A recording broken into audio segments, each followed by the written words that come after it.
And we are back, episode 13. We've had a nice little week off because I needed some time away, but I'll take the blame there. Anyway, we are back. I am joined by my co-host here across the room, or as we can see down the bottom from me, Mr. Samtastic. How are we? Yeah, everybody good dude, I'm doing good, my man. How was your week off?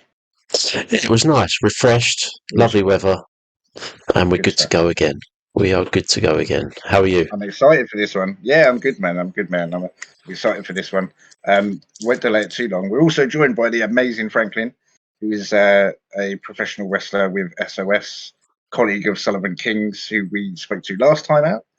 Franklin, if you want to give a quick introduction to everybody, let us know a bit about you. But firstly, thank you so much for joining us. No, thank you for having me.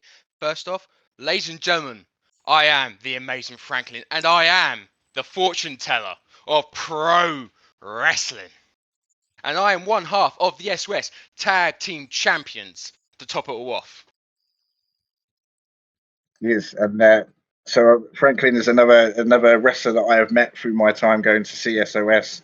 An amazing guy, amazing performer, and so it's a great pleasure to have you on. And I'll let JJ take some questions this time because I kind of felt like I took over a bit with Sally, and you kind of just took a bit of a back seat. So I'm going to take a bit of a back seat this time, and I'm going to let you run through some stuff with Franklin, because I know that last time you were taking it all in.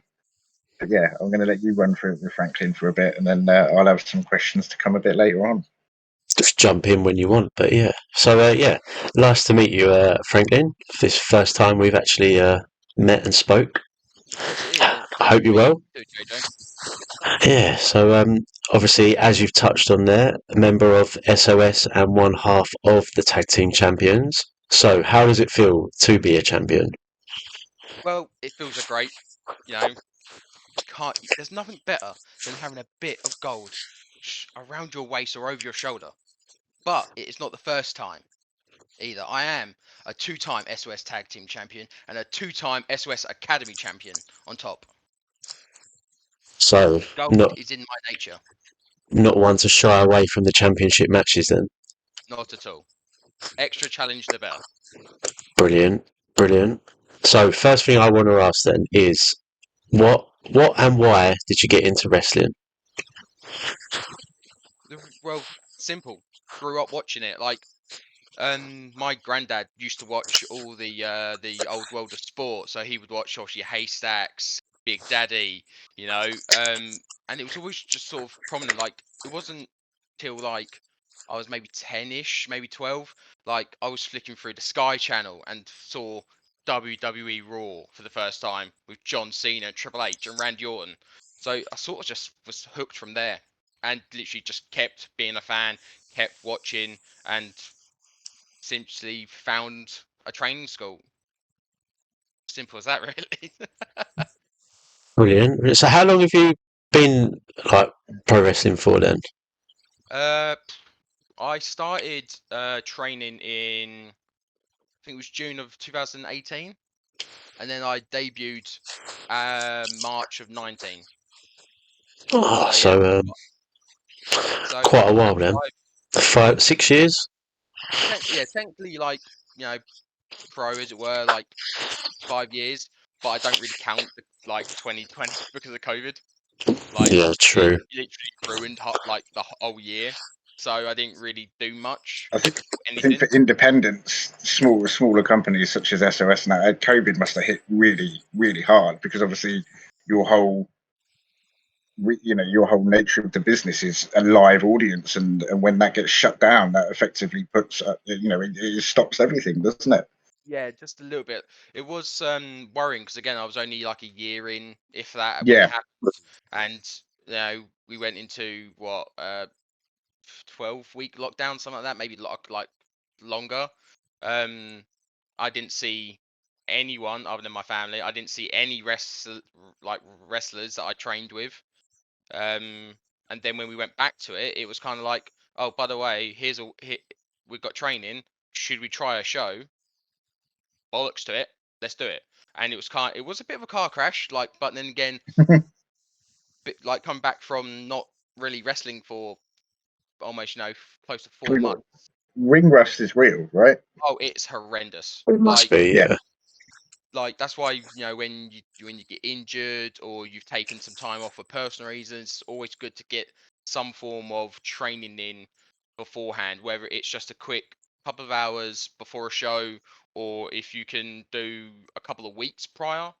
Like, so for instance, if you get injured and you come back in 12 months time, if you're cleared before that 12 months, it's good to try to spend a month back in the ring Yeah. to get your fitness back up and get yourself used to taking those bumps and those strikes again. Yeah, that must be something, because it's like in all sport, isn't it? Obviously, it's getting back it, but obviously with the ring, like you say, taking those bumps, that must take some getting used to again after taking a bit of time out. Definitely takes the wind out of you, that's for sure. You take it and you do go, was that what they used to be like? Damn. Oh yeah, This hurts more than I fucking remember. just a little bit. Like you do, like oh yeah, I'll do this bump. I've done it 100 times. Bam. One moment. Yeah, Then you spend I like can 5 minutes imagine. dying on the outside of the ring whilst everyone else is Yeah, still going, and you hearing the exact same thing you just did. But suddenly there's a part of you on the outside just going at each other. just You're walking up to the ropes, like just going, "Oh, these feel a bit tight to you." I don't remember them being this tight. yeah. Yeah, well, yeah. I don't really hit the ropes that often. I'm a big boy. I don't do a lot of running. I probably should, to be fair. Um, but no, getting back into it after that much time, it was weird, and it was a bit more scary because you don't know if your body can deal the same as it used to, especially that Yeah, early I on, can imagine that. like back into it. So you're trying to test the waters, but you've got fans now, and we tried to do a little like um in-house gig, to try and put out a few little bits here and there. Because a lot of places tried to do it with no fans. I know Yeah, like AEW did it with their dark roster. They put I all mean they their do it guys. weekly with no fans anyway, don't they? AEW. Depends on the camera angle. Um, True, there is that. yeah, like they obviously to start with, they only put their wrestlers on the apron, or not on the apron, on the ringside. Yeah, I know obviously WWE did the big screens and stuff like that. That was a weird look. Um, it was. Yeah, it was weird. It Very was weird. weird. Yeah, Very weird. And then obviously, yeah, you got other indie promotions that tried to do obviously cinematic things and stuff like that. And we tried to do a little like little few bits where we did like spend a whole day in our old venue, and we literally recorded about maybe 10, 12 different kinds of matches and tried to use angles and to make it look busy and stuff like yeah. that. Just, I don't think that footage ever saw the light of fucking day, and I never fucking will, if I'm honest. So yeah, I think. I think that's the thing. There's a lot. There's a lot that goes into everything backstage, even for a smaller promotion, that a lot of people don't realise. You've got 100%. a lot of people don't realise, especially newer wrestling fans, don't realise because they see WWE and they see the scale of WWE and AEW and stuff. A lot of them don't realise that it's you that's building the ring. Yeah. It's you guys that are hauling that ring in off the truck. You guys are there hours before, not just getting yourselves ready and limbered up and ready to go, in sense of having a match in the evening. But yeah, you're the ones that are there all day, setting Yeah, up the and wings, checking the ropes and everything like that as well. yeah, exactly. Like we try and dedicate ourselves as much as possible, especially being independent wrestlers. Trying to make names for ourselves and try and make ourselves, useful at any show we go to. Is to be Yeah, there. If the promoter says to you, all wrestlers need to be there by 4 o'clock for ring setup at 4:10. You get there at 4 o'clock because that ring van yeah, is going to show up whether it's your guy's ring or if it's the one that promoter's hired. You got to be there because it's only usually one guy and maybe his mate or an apprentice or something like that come yeah, along with the ring to set everything up, and it's like, well, all hands on deck, all the metal beams, all the boards, everything, ropes go in, and we just follow instructions from the person who's bought it, because each ring is different. As much as most people say, yeah, oh, all rings are alike, they're not, because sometimes obviously rings have big like 8x10 boards. Others have like yeah, the 12-foot slats, things like that. So it's just kind of paying your dues, as it were, when it comes to putting the Yeah. ring up and being there on time and just showing the dedication really to what we love. Well, that's it, isn't it? It's doing that extra bit to make sure that, and I suppose it gives you kind of a peace of mind as well, in a sense that you've put the Yeah. ring together, knowing that you go out there and you know that it's solid because you trust the guys around you that are building it. Not to say that, obviously WWE have their own ring team and everything, and they do it daily, but I think even professional wrestlers that are at the top of their game, like Roman Reigns, they've all been there for the dues where they've had to build that ring and learn that stage as well, and go right from that area. Yeah, because I think they used to do that back in NXT when it first started up. Like a few of the guys would help out because it was it's one or two things. Have you been in the business beforehand? Yeah, If not, you're going to learn every aspect of it.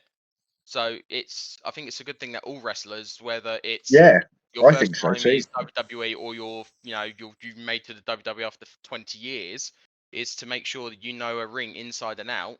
Because Yeah, if for any reason, knock on wood, the ring breaks for any reason, you know how to not actually put it back up or anything like that, but you know how to deal with it within a match as well. So if something yeah, goes wrong and that corner's not right, you stay away from that corner until your match is done, and someone who's actually works as crew and ringside can quickly check, so you don't make the damage worse. You yeah. know It's a hugely important element, isn't it? When it exactly. happened at Clash of the Castle, they were telling was it AJ? They were telling AJ Styles not to go on the ropes. They were saying to him, "Don't go on the ropes," because that one particular rope, there was a spot on the ropes where it was loose, wasn't safe, and the ref was calling him back saying, "AJ, don't do it." Jeez. So I so didn't actually watch even the much of referees, that. obviously, yeah. I can't remember. I'm pretty sure it was AJ Styles versus Cody Rhodes at was it Backlash actually? Sorry. And I think they were saying, yeah, don't go, AJ. The female ref was saying, don't do it, because she knew there was something wrong with the ropes. I'm sure it was a Clash as well, because it was obviously It Jade's might have spot, been. and then there was another spot on the same rope that someone like literally. You Yeah, it could might see have it been was loose Clash. because Either way, you could see, yeah, they couldn't get any elevation from it. Jeez. yeah. See, that's the thing. It's like that's the scary part. If the rope goes, you've got literally next to nothing to protect you. Like Well, that's it, yeah.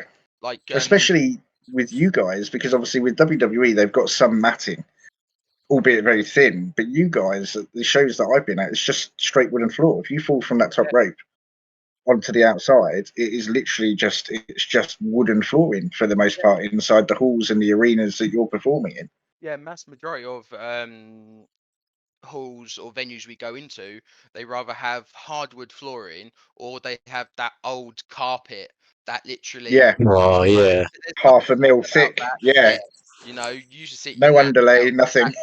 Yeah, it's been there since it was built. pretty much, yeah. And that stuff hurts. Like I, Yeah, I stupidly took a flat bump on the hardwood flooring in the venue once because me and the guy went, let's boom. I just went and I went, should have done that.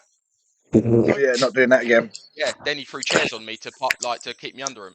So yeah, I was like, all right, took the wind right out me, and I'm laying there going, Yeah, shit. Next thing you know, bunch of chairs have been dropped on me. Yeah.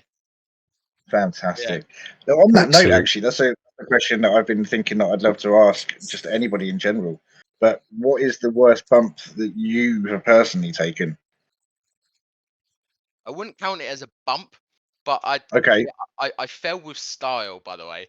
So Toy S Story. almost. Sorry. So SOS every year we have a Christmas in the Cage show, right? Yeah. And I had the privilege of being in the first ever Cage title match for the SOS title. It's where I won my first. That's where I won my first SOS title inside a Okay. cage. Amazing. Love it. So it was myself, Mickey B, who's also part of SOS, Yeah. Aaron I know Moore, Mickey. Charlie May, and Kelly Six. So we got to the end of the match. I was climbing the side of the cage. I got over. I actually hit Kelly. He fell down, nutsed himself on the ropes. I slipped and fell to the hardwood flooring from 15 foot. Bloody hell! Yeah, I Wow. was lucky enough to only come away with a twisted ankle on that one. I got very lucky. Yeah, that 'Cause I- sounds lucky. Jesus. Yeah, because I landed on my side. I landed actually off my ankle, and I came down on my side. Luckily, because my arm was already up, I came down across that, essentially protected myself. Otherwise, I could have fucking hit my head on the floor and knocked Yeah, myself silly. So bloody Jesus. hell! That's crazy. That's got to be. I mean, when you're in that kind of incident, it all happens so quickly anyway. But you must have stood up and gone, "How the fuck did that happen? What happened? Where did yeah, that come from?" pretty much, I was on the floor, and I was looking at. I remember looking at the hardwood flooring with literally the cage right here beside my head, going, where the fuck am I right now? Because Yeah, I was generally like confused about how the fuck I got on the floor, and I Hmm. sort of sat up. Cody, our ref, God bless him, he's a great ref. He actually dived to check on me, like within seconds. Like, yeah. can't thank refs enough for what the jobs they do. So yeah, he was checking on me and everything, and I'm like, what's going on? And next thing I know, the belt's being shoved in my arms, and I'm sitting there on the floor looking at all the fans, they're cheering, and I'm looking at them going, Is this real? Have yeah. I just done And then, this? like, oh, and all I also remember is like the belt being pulled. So Kelly's still on the ropes, pulling the title from, yeah. So bear in mind, From inside, so he's grabbed you from through the cage. yeah, He's grabbing the top. yeah, he's grabbing the title, and I'm sitting there going, get the. So, yeah, What are you and then it doing? didn't. Once the adrenaline eventually wore off, I'm like, Yeah, Joe, Joe, my bloody ankle fucking hurts. yeah. I can imagine. So yeah, it was one. It Yeah, was one of those. that sounds extremely lucky just to get away with just a Yeah, sprain or a twist. That's crazy. yeah. I also one of the other ones I probably like a rank top two. Is I took a neck breaker on a steel chair in a hardcore match with Joey Ooh, Naylor and Tim Lee, and it had thumbtacks and Lego on it because obviously but Lego's worse than thumbtacks, I was surely. going to say, we introduced those pieces throughout the match anyway, and then the chair was placed down, and obviously at some point Oof. somehow that the view fell onto the thing, and bump there I was, and there is a picture out there somewhere, perfect still photo of me on the up from taking that bump, and you can see like the few tacks and the Ooh, Lego little pieces. bits of Lego Yeah, wedged in. Ooh, yeah, I didn't know any of it was there. Like it was luckily it all came in like the back of my shoulders and stuff. I was like, ah, so It's crazy because I was saying to Sally last time when we spoke to Sally, I was saying to Sally about the fact that I'm 37 now and I still want to get into wrestling somehow. And I've why been not? speaking to Joseph Connors. I want to go and visit him because for me he's closer than SOS because as you know I'm from Cambridgeshire area, so it's 2.5 hours for me, whereas where Joe is it's like 40 minutes. But every time I talk to you guys and you tell me about the bumps and shit, I'm just like, do I really want to do this? Joe, what? If you no, there's no harm in trying the wrestling. I promise you And I that. think that's the thing. I think I need to try it and go, okay, yeah, I can do it. Or actually, I've tried it, but it's not, it's not for That me in the exactly long that. run. Like I was told that when I my first ever session, I walked in and they said, "By the way, this may be your last." I was like, "Why? What's going to happen today?" But no, because some people you walk in and then you wake up the next morning in so much pain that you don't want to Yeah, do that yeah, again. Just so they say one or two things are going to happen. You're going to wake up, absolutely fucking hate taking the bump, so you go back to sitting in sitting in the chairs and watching as a fan, or you wake up and go, I'm going to fucking do that again. yeah, Simple as that, really. So you like not gonna lie, you go to a school near you, you take that first bump and do the rolls and they put you through your paces on like teaching you how to safely do everything. Because they can't teach you everything in one day, but they can no, teach you how to absolutely. safely take the bump, how to position yourself, and also how to not hurt yourself. And Yeah, if you wake up next morning and go, Joe, what? I'm gonna go again and just see, and that can just snowball into the fact that then you start your wrestling journey. yeah, It's that's it. And I think that's the thing, isn't it? I think it's taking that first step of yeah, initial nervousness and going, okay. I did it with mixed martial arts. I did jiu-jitsu for a little while and a bit of MMA, and that was exactly the same. And then I think I was like 3 months in, and I was rolling with a guy called Matty Logan, who's now a black belt in Brazilian Jiu-Jitsu, and he's just started an academy in this area. Bloody hell. And he speared me. I literally speared me shoulder into the sternum, and I fractured my sternum. I had a hairline fracture on my sternum. I was like, I think I'm done. I don't. Do you know what?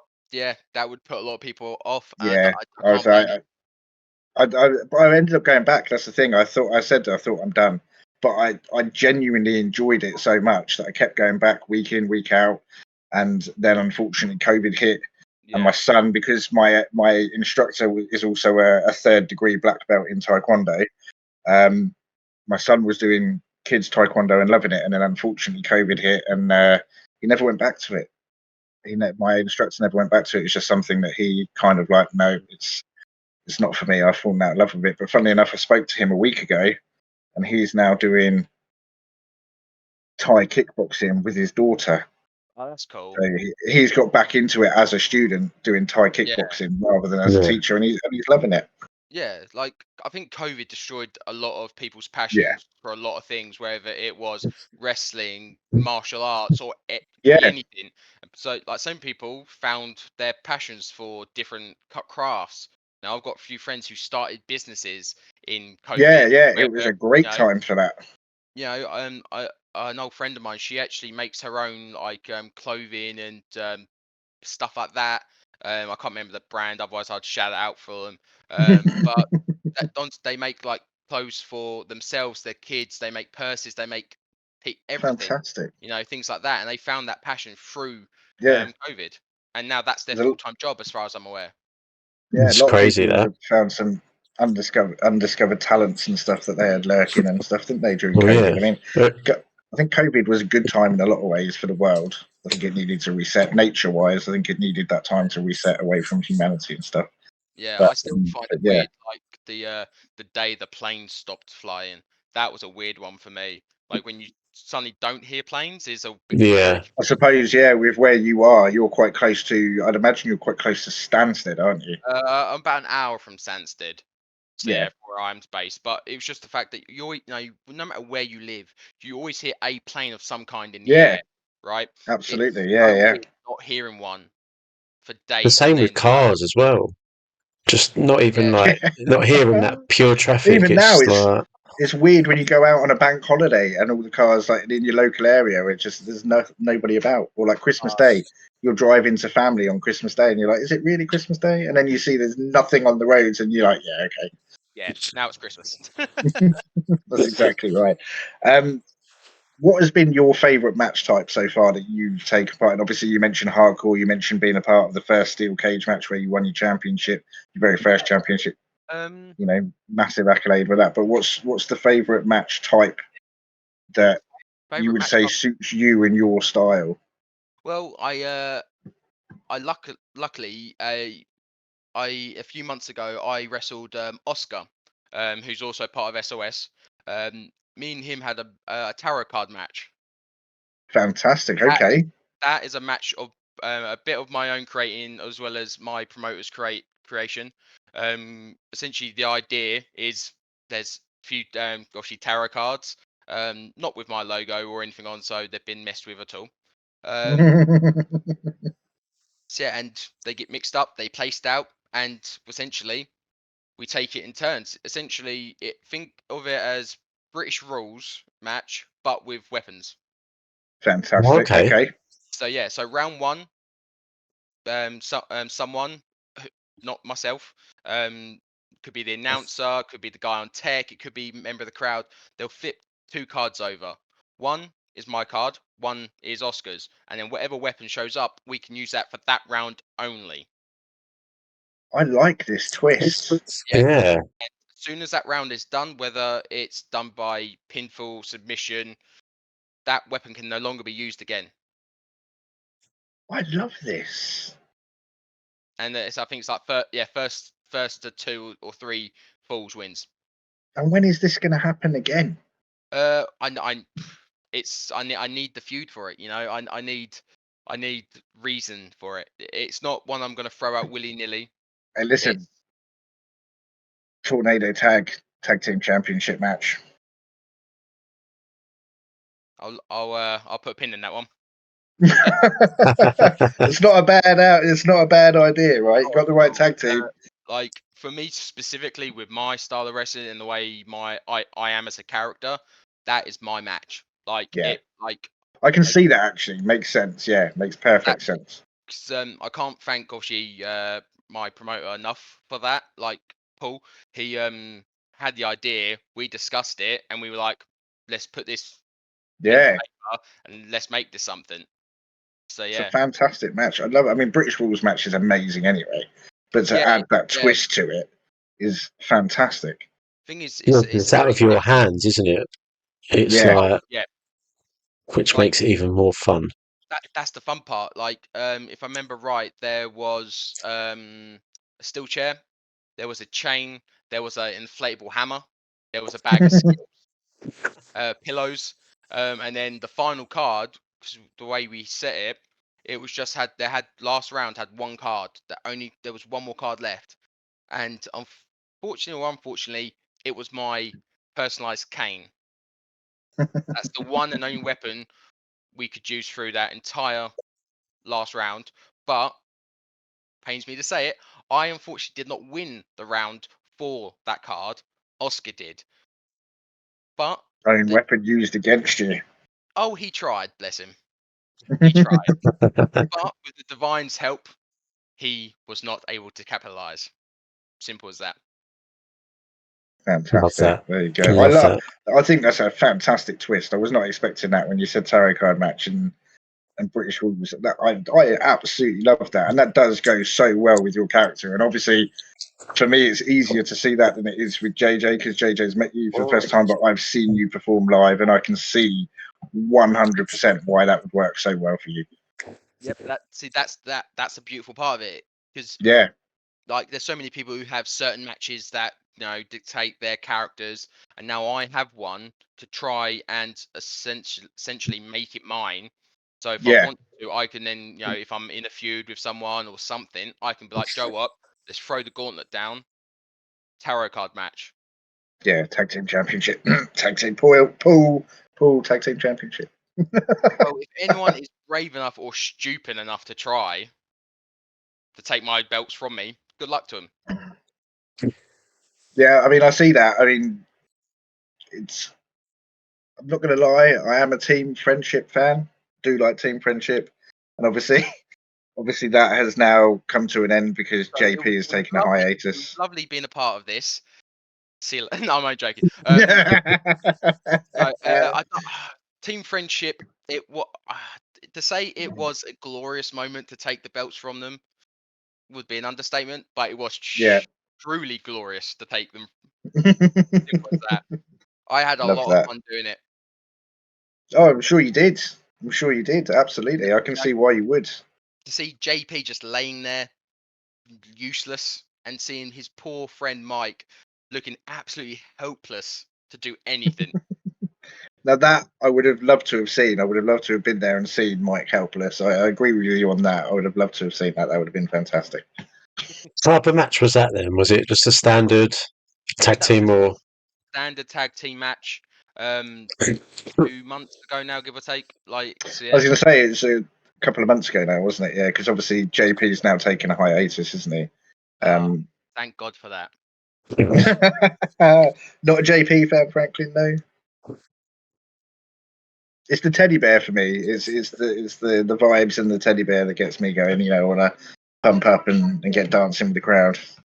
No, Joel, I'm not going to make any comment on the fact that you get really excited when you see a man and a teddy bear. I'm not going to nah. Okay, that came out completely wrong. I can see where that was going to lead to. But no, I mean, so tag team wise at the moment, then, who in SOS would you say is your biggest competition? I mean, obviously you've got the upper echelon, you've got the likes of Aaron and Landon and obviously Richie within the upper echelon and stuff. But who would you say as a tag team poses a bigger issue for you as a threat towards your tag team title reign? As of right this moment, there is no one in SOS that can compare to the dominance of myself and Chuckles the Clown. Love this fight. Chuckles is amazing. Chuckles is Of course phenomenal. he's amazing. He's with me. What else do you expect? Well, I'll take that. I'll take that. I mean, that's a good one. I'll take that absolutely. The way I see it right now, Richie is the current SOS Stars of Slam World Heavyweight Champion. He has his He own is. battles going on right now. And as it comes to Aaron Warnes is going to do whatever Aaron Warnes wants. Simple as that. Him and Richie run the upper echelon. That's it. If they both want to try and take the tag titles, they can, but it will be a try. Simple. Love that. Fair play. Love that. I've got to respect the confidence, absolutely. And why would you not have the confidence? Like you said, former SOS champion, 2-time Academy champion, 2-time tag team champion. Confidence is earned and very well deserved. Exactly. It's back and it's not going nowhere. Exactly. Yeah. The only belt I have not been able to get yet is the British Championship, which is currently held by Oscar. I was going to say that's currently held by Oscar. Yep. Because obviously that was Aaron, was the former British champion. He held that for quite some time. I remember that because the first time I came to SOS, he was still the British champion. So he'd held that for quite some time. And then obviously I know that Oscar recently teamed with Nova, with Mids, to go against Sully, because there's been that rivalry between Sully and Mids as well. Yep. Sully going out and breaking some ribs and attacking Mids in his own tattoo parlor. Good on him. Like, not gonna lie, sometimes, when people, they tend to, nickname themselves, contenders, artists, they tend to attract the wrong kind of people towards them. Yeah. And Sully just did whatever he thought he just had to do for the best of whatever the big mouth Nova Mids had to say. Simple as. Sometimes, Yeah, your mouth writes a check, it just can't cash. I've seen it many a times, that's for sure. It definitely happens. Absolutely. I would like to know, what's your favourite match to date of your career? Obviously, you said that you started training around 18, made your debut 19. So we're looking at 5-6 years. Take away COVID. What's your favourite match that you've been a part of? Obviously, winning championships is a big one, but Very big. just overall as a general, what would you say your favourite match has been? I think my favourite match I've done so far has to be my tarot card match. Yeah. Wrestling Oscar, who's, again, when I started, was training at a very young age. Sort of, he started when I started, maybe a little bit sooner. And then he stepped away for quite some time, for a couple of years, to sort of, focus on school and things like that. Yeah. He came back, and I can't think of a better opponent than that at the moment, if I'm honest. Me and him, we've wrestled a few different times. Each time he's got better. Each time he shows why he's the mentality monster. Like, Yeah. I don't mind putting him over. Like, he's one of those guys that really puts every part of himself on the line when it comes to pushing himself forward. And to be honest, the future is very bright for that kid. It's evident as well when you watch him. Oh, 100%. Like, Yeah, he's what, very 18, evident. 19, somewhere around there. And he's got this charisma, and he's got, the talent, and it's just Yeah. refining that now, and he's finally found this niche of his where he's like, this is what I want to be, this is how I'm going to do it, and essentially, fuck anyone else who gets in my way. Because, not gonna lie, That's the attitude. That's the attitude you have to have, though, isn't it? Is that nothing's Yeah, going it's to the stop fight, you. isn't it? The steel of 100%. it. Like, he's got to be one of the hardest hitters in SOS right now, other than myself. Yeah. Like, taking shots from him is no pleasant task at all. I But can imagine it's not. yeah, but if I've got to go to war with someone, he'd be one of the ones I'd instantly go, yep, that's the guy I want to wrestle. Yeah. I'd love to see that, you and Oscar for the British Championship. I think that would be a great match. Well, if fans want it, put it down at SOS and let's get it going. I'm gonna message Paul after this recording and SOS on Instagram. I'm gonna hit everybody up. Mike Benson, get the announcements ready now. Joe, what? If I was told that I'd go and be wrestling Oscar tomorrow, I'd go out with being happy because knowing full well, one, I'm gonna have a fantastic match, and two, I will be walking away as the British champion. Double champ on the roll, baby. Oh, give it all to me. Yeah, absolutely. He's amazing for a reason. This is it, people. This is what you don't understand. I'm See, not just saying it. A lot of people but- don't understand. That's the problem. I mean, I think this is the thing, and like for me, like when you come out as a character, it's really hard because obviously I've spoken to you backstage, and we're now talking. I've spoken to you via messages and stuff, and it you do get sometimes caught blindsided, like when like I'll cheer you on at ringside, and you still tell me to fuck off. And it's like, hold on, I'm cheering for you. Like this is what bless you, you got a heart of gold, but I don't need any fickle fan going, let's go Franklin at ringside. I generally don't. I don't care for it because you can boo me, you can cheer me, or you can just shut the absolute fuck up and watch me work. Simple as. Yeah.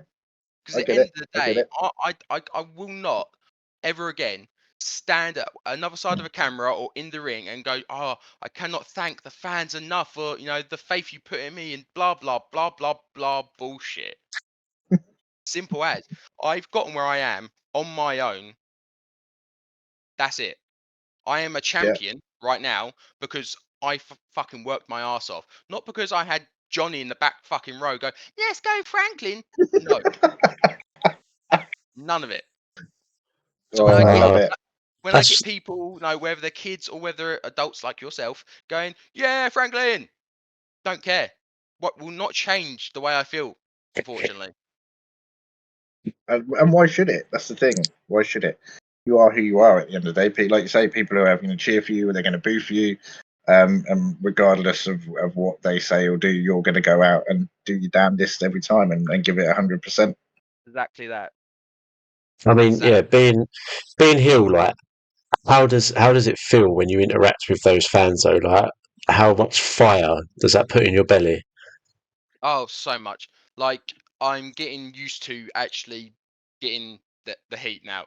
Like, I've been playing as a heel, or being an actual heel for the past year or so, and it's been probably the most fun I've had in my career, because being able to actually give, some kid who's going, oh, Franklin, you're amazing, or you suck, and telling them they're adopted, it's amazing.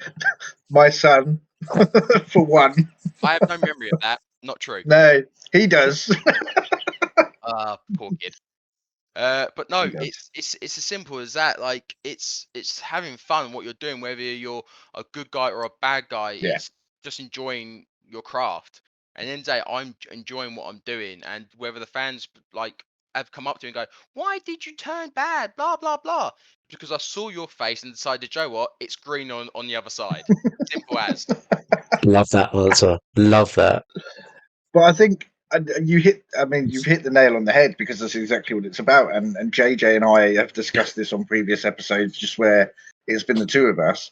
And the one thing that we've noticed since Triple H has taken over WWE more and more is that everybody is enjoying their craft much more than they did 4 years ago. I mean, look at Michael Cole, for example. Michael Cole is having the absolute time of his life. Yeah. He is laughing at the booth every night that he's live. Him and Pat McAfee are having the best time possible, and I love to see it. And when you are, whether it's an independent wrestler or being seen by multi-millions of people, the fact is if you're enjoying it, it's going to get the crowd into it, whether you're a heel or a face. You are going to get that crowd going, and that's what amps everybody up, and that's the whole point of it, isn't it? No, exactly that. Like you're saying, like you touched on Michael Cole, for instance. Like he has to be one of the best announcers wrestling has ever seen. Yeah, absolutely, 100. Like if you look at his career, it's going on what 20 plus 25 years, something like that. 26 years now, something like that. Like that's almost close to the longest announcing reigns WWE have ever had, and he's actually now, funny enough, like you said with Pat, because Pat is such a jokester himself, and he's having Yeah. fun because he's such a lovable ass that everyone's like, Joe, what you can't not be happy around that. Yeah, you know? exactly. And it's the fact that there's no Vince isn't there, so the the red tape is loosened, and everybody's been told enjoy it. You're here for a long time. You're working hours and hours a day. You're doing a stressful job. You've got to enjoy it. And I think that's what under Triple H's role is shown. But I think that should be for everything, not just wrestling, but just every walk of life, whatever you do, you need to enjoy it. But I think when you're in the live entertainment business and doing what you do specifically, and you've got people and there's multiple eyes on you at any one time, you've got to be seen to enjoy it, whether you are in the basis of a character of being an absolute arse or whether you're in the character of being a fan favorite. When you combine that chemistry of both people together or multiple people, depending on the match type, it makes the crowd electric. Even a smaller crowd really pick up and make that noise, and it's fantastic to see. It's like it's one of the fun parts of our job is Yeah. to make sure, like, as much as I've slagged the fans off, they are they are a crucial part of what we do. Yeah. And to make them hate me and to make them love the babyface even more than they hate me is the job. It's simple. Yeah, and it's a job well done if you're doing it. 100%. Like, not gonna lie, if you went and watched two wrestlers fight without any interaction, you go, that was a good match, but I didn't feel anything. I Yeah. couldn't tell Where's the who was the good guy, who was the Yeah. bad guy, other than a few little bits here and there where you go, yeah, he's choking them on the ropes, or he's throwing him into the steel steps. That's clearly the bad guy. But other than Yeah. that, instead of them turning around and going, shut your stupid face, you don't really get, when you No, have that's exactly it. crowd is when you make your character, you make yourself believable, and it's having fun. Like I've already said, Yeah. that's the most crucial part of what we do. If we go out there and we just, I can't be asked, or I know I'm not going to enjoy this, then of course the match is going to be fucking shit. Yeah. Because you've gone out there with a negative mindset. But if I like every time I step through the curtain, as much as that any nerves or any pre-match like stress or anxiety is there, as soon as I step through that curtain, I am the amazing Franklin. I am there to put on a fucking show. Whether people like me or hate me, I'm putting on a show. Simple as that. Yeah. There may be better wrestlers on me than the card, but in that moment, for that 8 to 10 to 15, plus minutes, that is my time to shine. That is my time to show you people why you're paying the money to watch me. Yeah. Exactly. Simple as that. 100%. Yeah. So I'm going to go out there and make sure that the money you spent to come and see me wrestle, because let's face it, you should be watching me wrestle, make it worth it. You should be, and if you're not, people, why aren't you? Exactly. I want to be everywhere. You want to see me at your local shows, book me and see what I can do. Exactly. There And that's is. the thing, being an independent wrestler, you're not just going to be at one organisation. You can be booked for multiple different. Obviously, I know that you've got a history. There's a very strong history between SOS and WAW. So obviously, I know that you have history there. And then obviously Joe runs Evolution. So obviously, there's that tie as well. So that there's could be seen anywhere. And that's the amazing thing about the independents is you could see, like you say, with the locals, you could see your favourite wrestler down in Essex. But then I could go up to Yorkshire and potentially see you in Yorkshire, not even knowing that you're booked there, and it could be a total surprise. That's the beauty, because wrestling is like so inclusive and so it's evolving every day that you generally don't know. Like, there's so many wrestlers out there who get noticed sometimes just overnight. Like, there's wrestlers on TikTok, Instagram, they just post random things and hoping people go, Joe, what? That's actually really bloody interesting. And then suddenly they're following you, they're liking everything you do, they are sharing your stuff.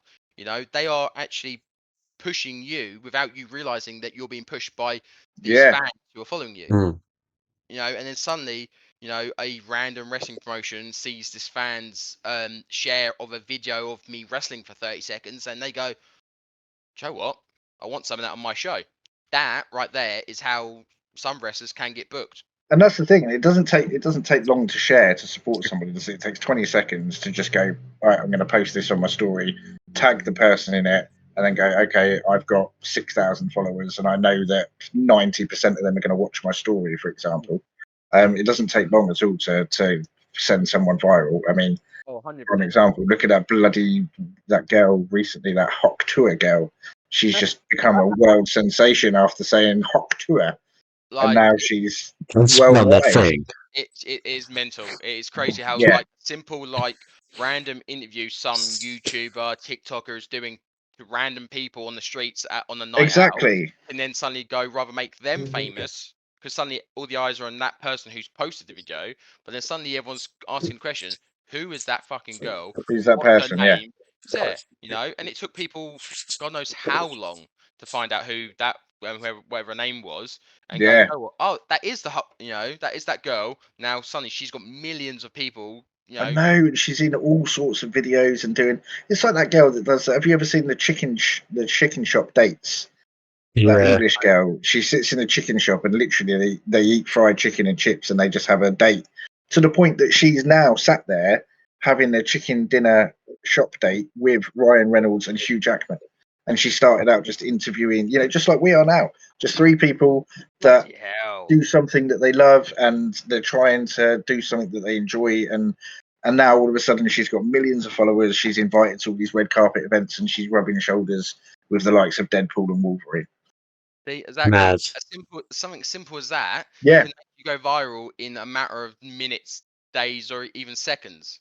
Yeah, and I'd love to see that for for independent companies and wrestlers, because there's such a big market for wrestling. There is such a huge fan base wherever you go in the world. Wrestling is one of those things that I don't think it'll ever die. I mean, will it ever be as big as it was in the 80s? I don't know. In England, it's a struggle. Like you look at how the standard that the 80s set, and the people who built all the roads for wrestlers like myself now. Like, it's essentially, without realizing it, we are trying to match up to what they did on a grander scale. And But unless you've got a dad who's got billions of dollars that you can take every day and put that into your wrestling show, you're going to struggle for a lot of years to build something like that. But it is great when you see so many new wrestling schools and promotions popping up. Yeah, absolutely it is. Yeah, absolutely. These random things like, oh, something pro wrestling or something pro wrestling school or something pops up, and you go, Joel, as a wrestler, every wrestler or wrestling fan should follow wrestling schools or wrestling promotions local to them or not local to them, because then people bitch and moan about, oh, this is on my feed, I don't want to see this. Well, your feed is what you fucking make it at the end of the day. So if your passion it's is based on your searches, so if your passion is wrestling, fucking search wrestling academies or wrestling promotions on Instagram or anything like that, and you will find the promotions you want, and you will go, oh, this is a random promotion. Boom, I'll look through their videos, look through their reels. Quite cool. Oh, I've never heard of this guy before. Follow him, follow her, blah blah blah blah blah.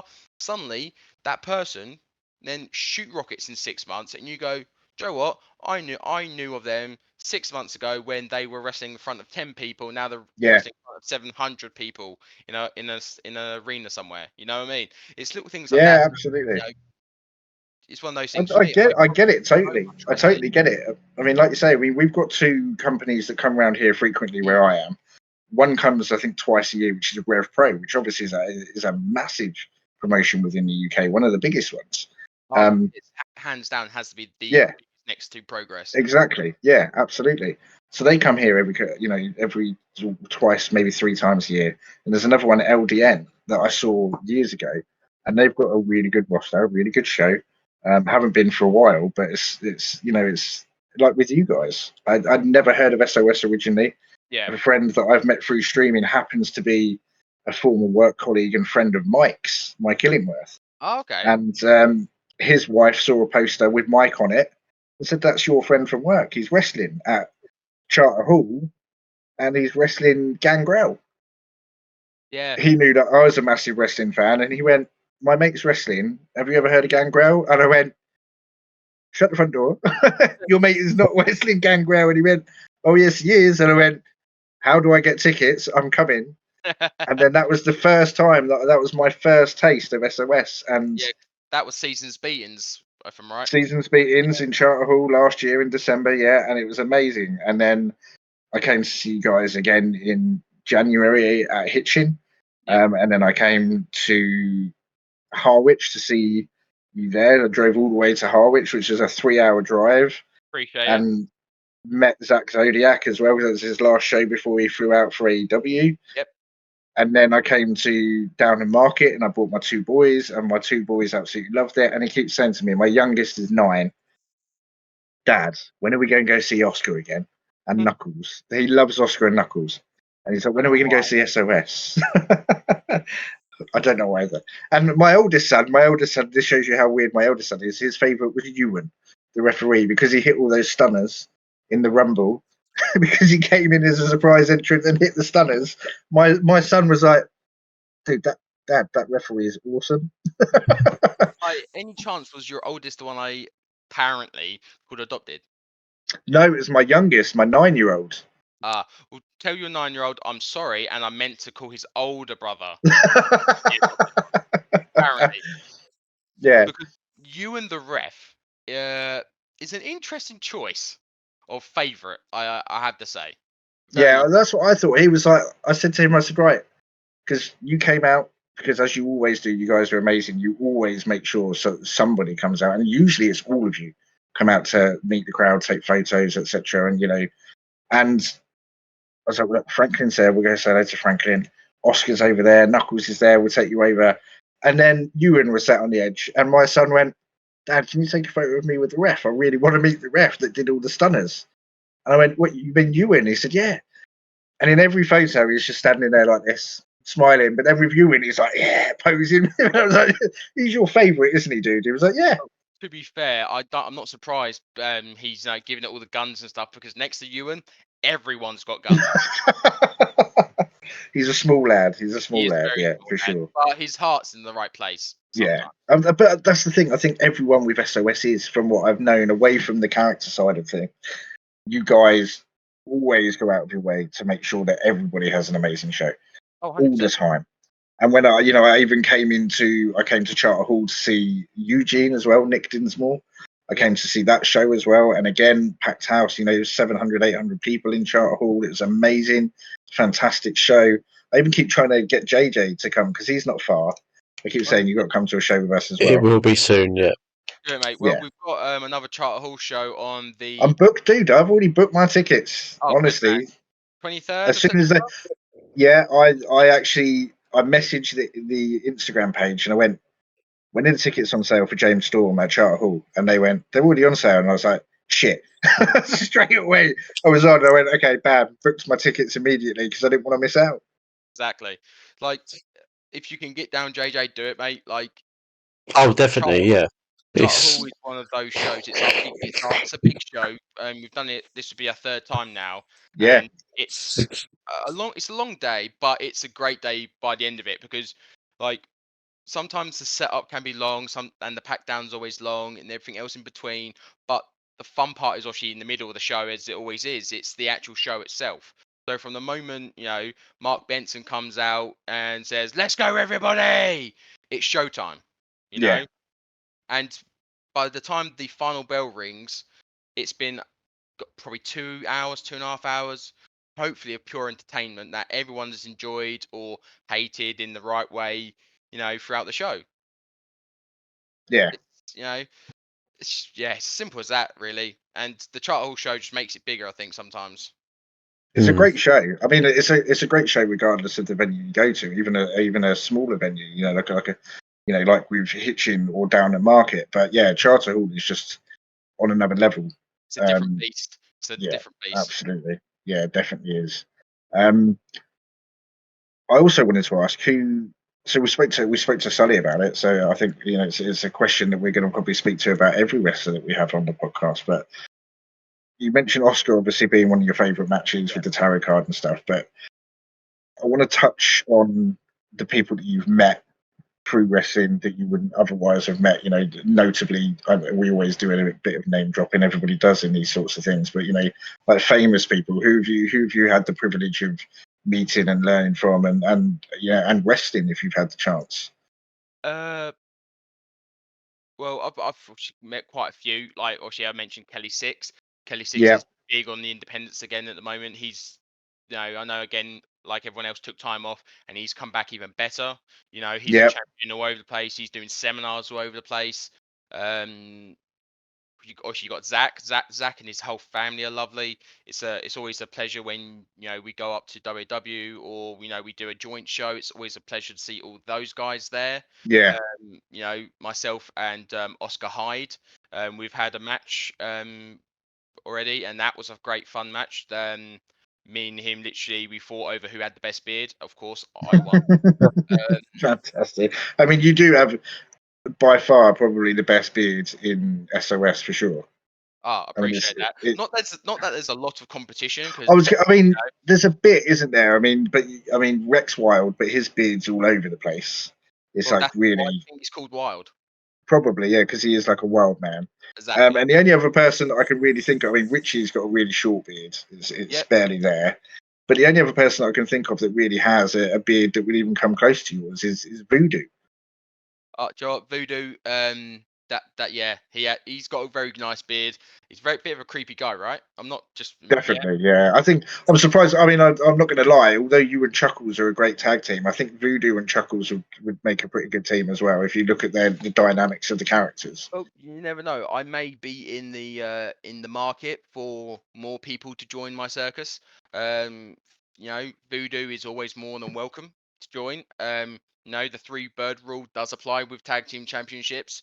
So, if I wanted to build, I don't know, a faction, Voodoo would be a top choice, because let's face it, there's Definitely a no good one more choice. demonic than Voodoo. If you follow Yeah, his there is that. you know. Um, Again, I've wrestled him a long time ago. In my first I think it was more of my first year, or it was my second full year, where me and him wrestled just after COVID, like the year after COVID. Right. That was a fun little match. I've met Offspray very briefly, like literally 30 seconds. Nice to meet you, sir. That was it. Yes, bruv. Yeah. Yep, yes, bruv. Love you, bruv. Who else? I've actually met James Storm already, a couple years back. I'll be honest, he's one person I'm genuinely so excited. I mean, Gangrel for me was another level because watching the Brood, I mean, like I say, I'm late 30s now, and growing up, you hit that music. When they played that music in Charter Hall and it was the Brood's music, Yeah, the goosebumps, I was like, oh my God, this it is was something. crazy. Yeah. So for me, but James Storm, I mean, I watched TNA in its peak. I was Oh, a massive fan of Beer Money.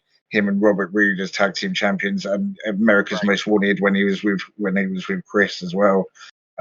Yeah, I'm so excited to meet that man. I really am. Honestly, you will love it, because like, never have I seen a man wrestle an invisible man as well as him. Uh, he had a match with Tate Mayfair's a few years back, if I remember right, and somehow the Invisible Man got involved. Honestly, blindsided them all. Didn't see where he came from. Um, Fantastic. yeah, it was great. I've met TJP. Oh, TJP is a good one. Yeah, he's a top quality guy.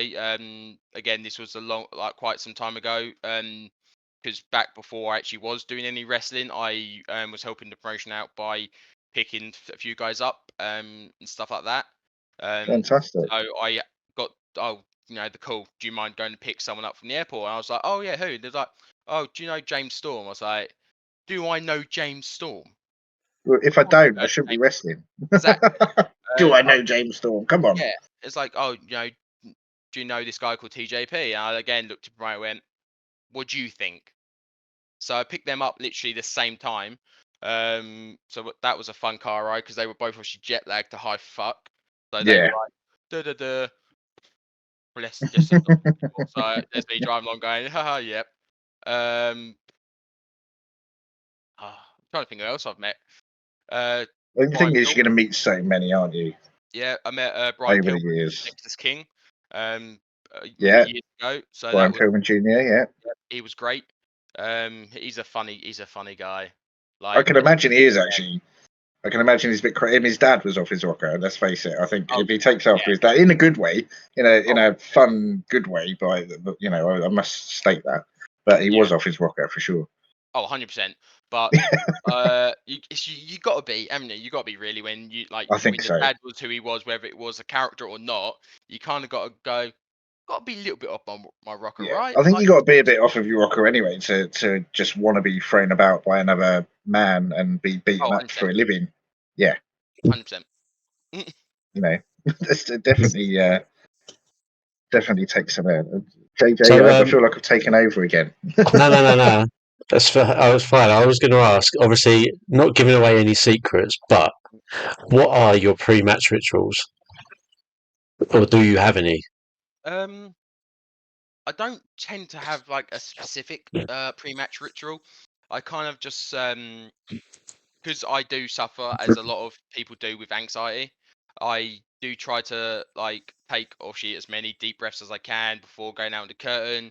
I'll shuffle around a lot. So if you ever see me even out after shows, I'm pacing a lot. It's because crowds can sometimes make me anxious.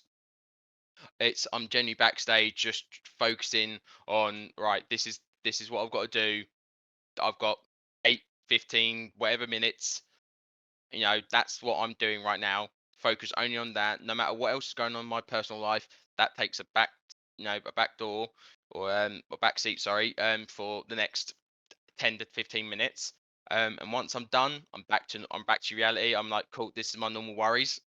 So it's nothing like major. Like, I know some people, they pray, they warm up, as everyone should. Um, but for me, it's just taking a moment before stepping through that curtain to go, right, this is Tunneling, yeah. this moment right here. Like I said earlier, for the next 10 minutes, it's all about what I'm going to do to make sure this crowd is enjoying themselves and they hate me as much as possible, and they're going to cheer the absolute fuck out of the babyface. Yeah, ain't it great though how like something like this can literally just take away every worry you've got.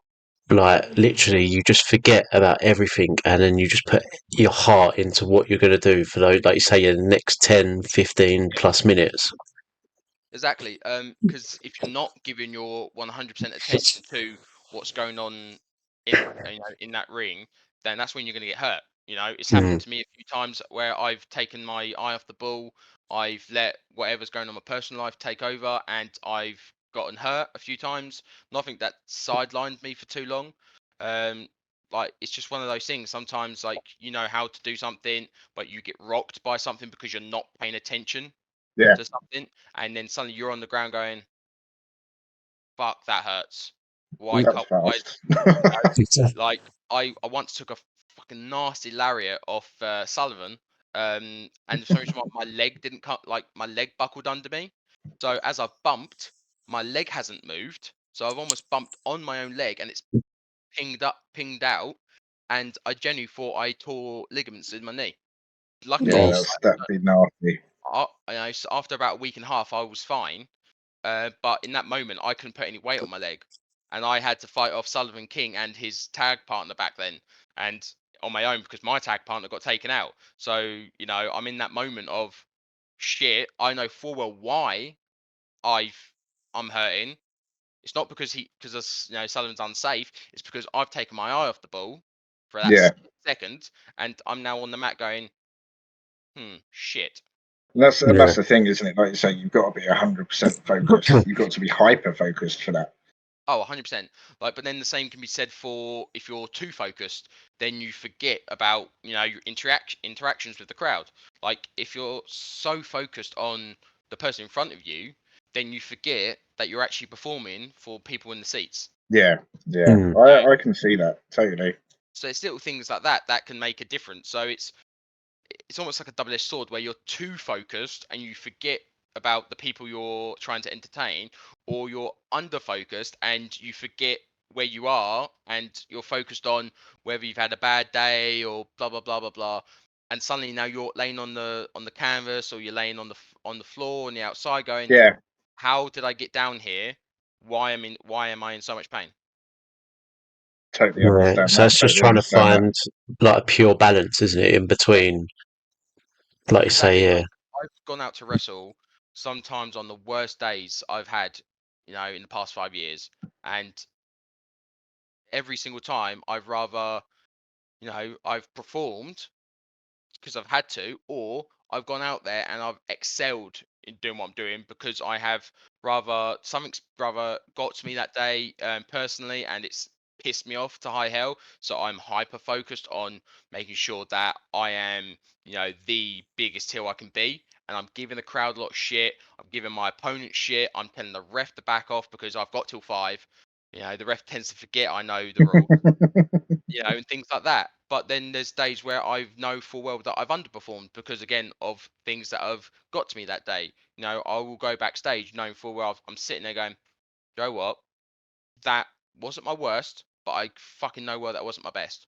Mm. And it pisses me off because, there's rarity on, I can't always look back at certain matches because I know full well if I watch that, I'm not going to watch it and look on the things that I messed up. I'm going to watch it and know that I'm pissed off at watching this and I'm not going to learn anything from it because it's going to Yeah. make me angry watching how much I potentially in my own head fuck that moment or in that matchup.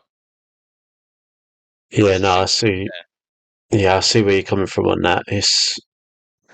Yes, it can then play into obviously your next show, because obviously you're going to be too worried about, oh, I don't want to do that again. I can't do it like this, and then again, the same thing will happen going into your next match because you're too focused on trying not to make that mistake, but then you Yeah, make another mistake. it's exactly that. Because like if I go and wrestle tomorrow and have the shittest match known to mankind, and then go and wrestle the day after, knowing full well that yesterday was a bad day, that could still play in my mind and make this match just as bad as my last. So it's trying to realize that, yep, that wasn't my best, but I've come out it safe. My opponent's safe, and that's the end of the end of the day.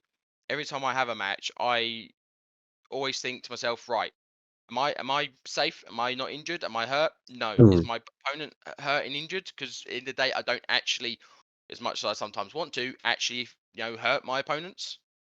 No. Are they all good? Well, Fantastic. that's it. It's about making sure you guys are as safe Yeah, as possible, but putting on the best show possible, isn't it? That's exactly the that. thing. And it's both your responsibilities to do that, or everybody within the ring at that Yeah. time. I'm gonna be back in 2 seconds, chat. You carry on Worries? chatting amongst yourselves. I'll be back in just a moment. No worries. No Like worries.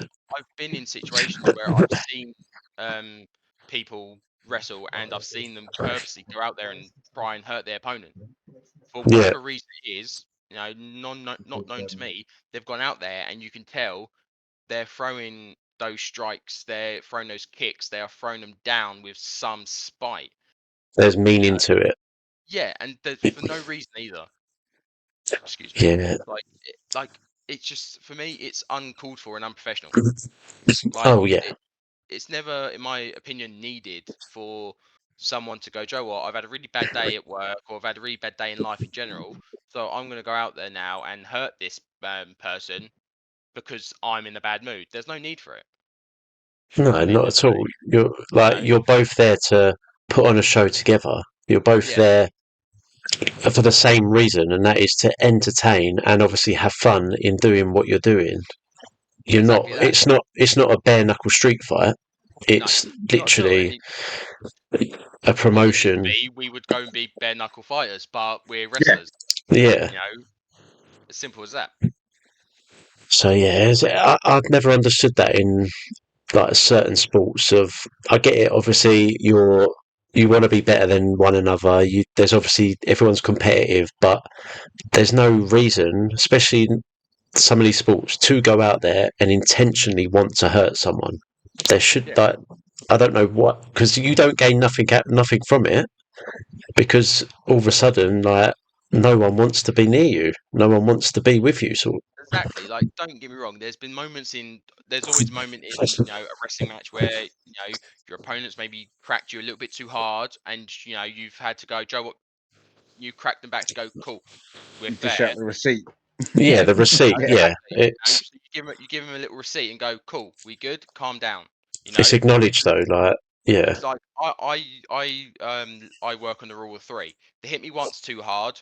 Okay, cool. It's a mistake.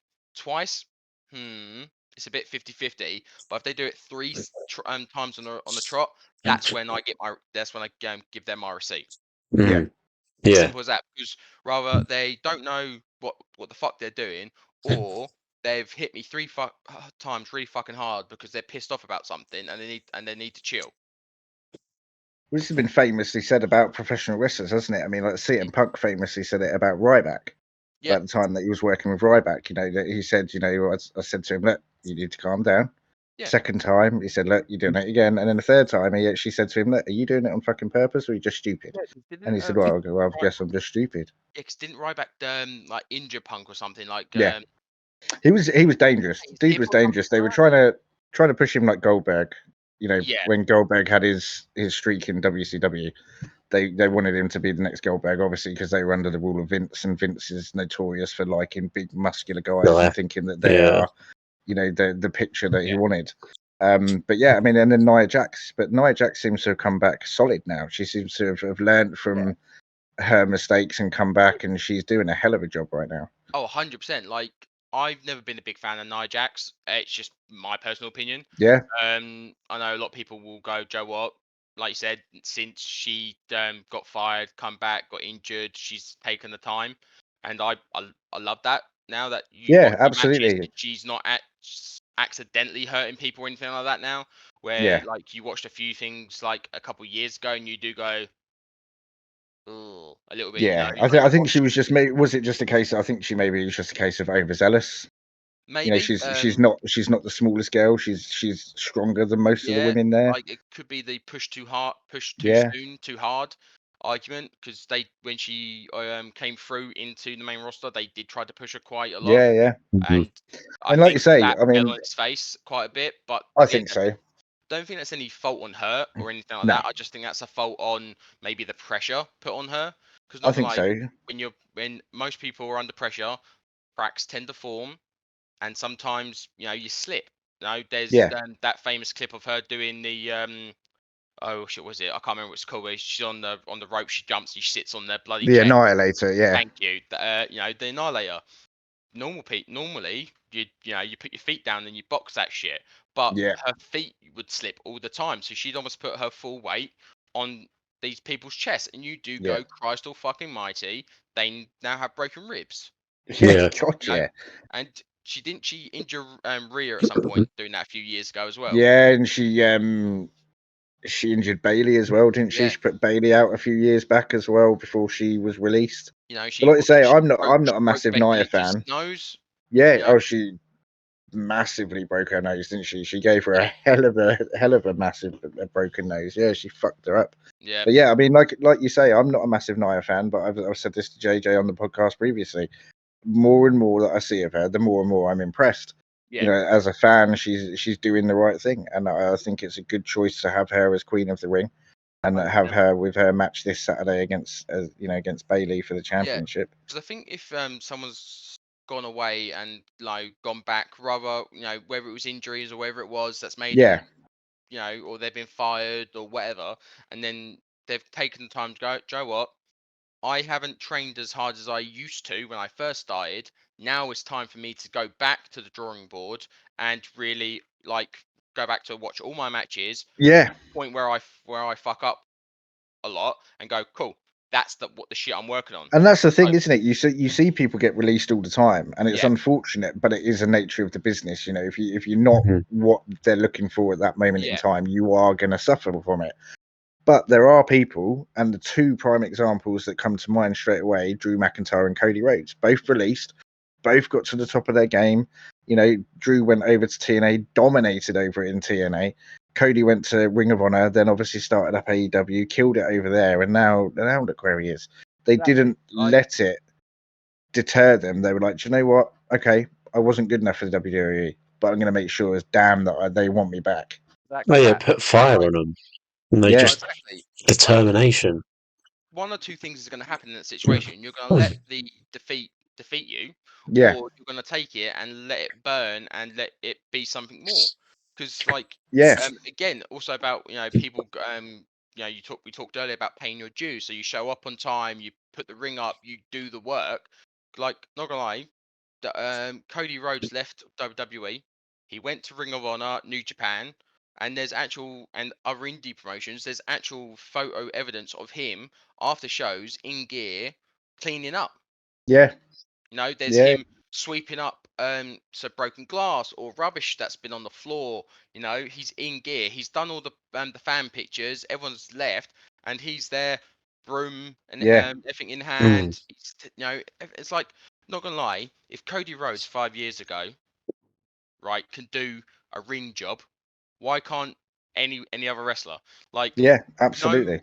unless like you've been booked as such, for instance. So the promoter said, right, everyone who's not, on the second half of the card, I want you all there by 4 o'clock, and I want that ring set up by 4:30, 5 o'clock.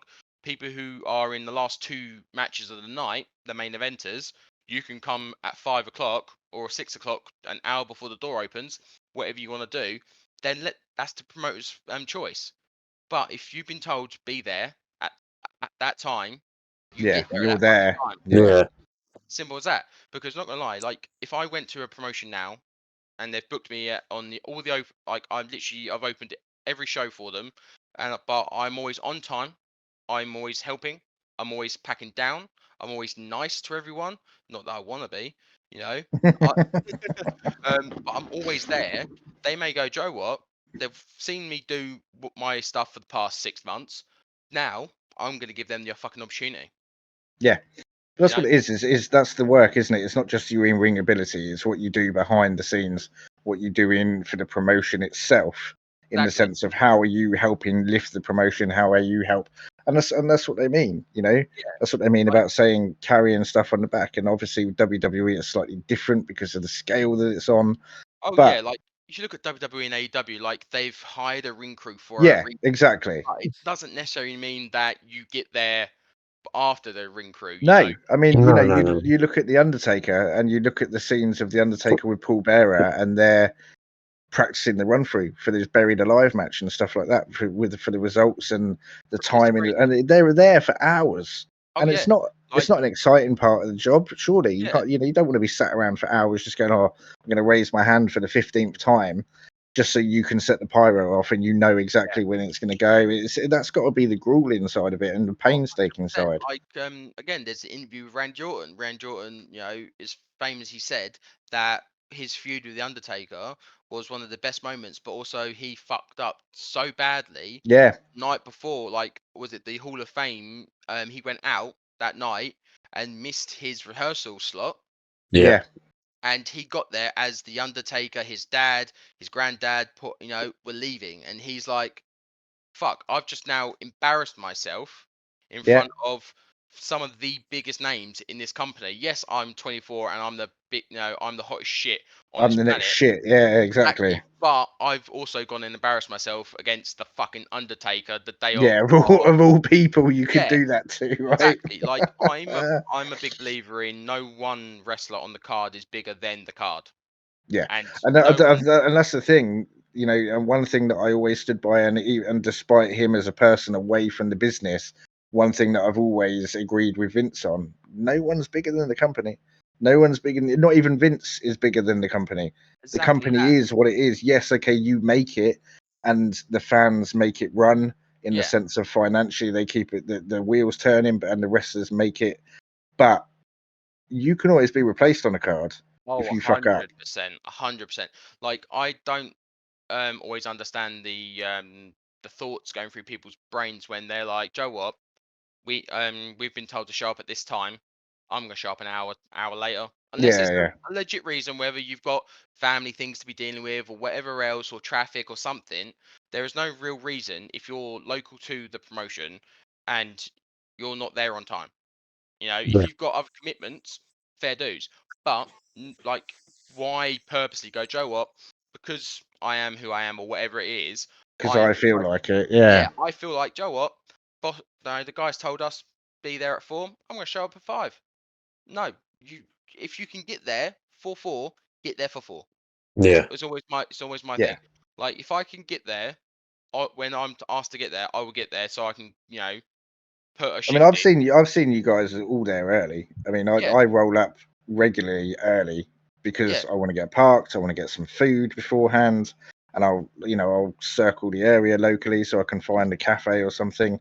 And I've seen all you guys with the doors wide open, building the yeah. rings, and I'm like, oh, there's Franklin, there's AJ, and and everyone that you see, and you're like, yeah, Yeah, you can see they're putting the like graft in.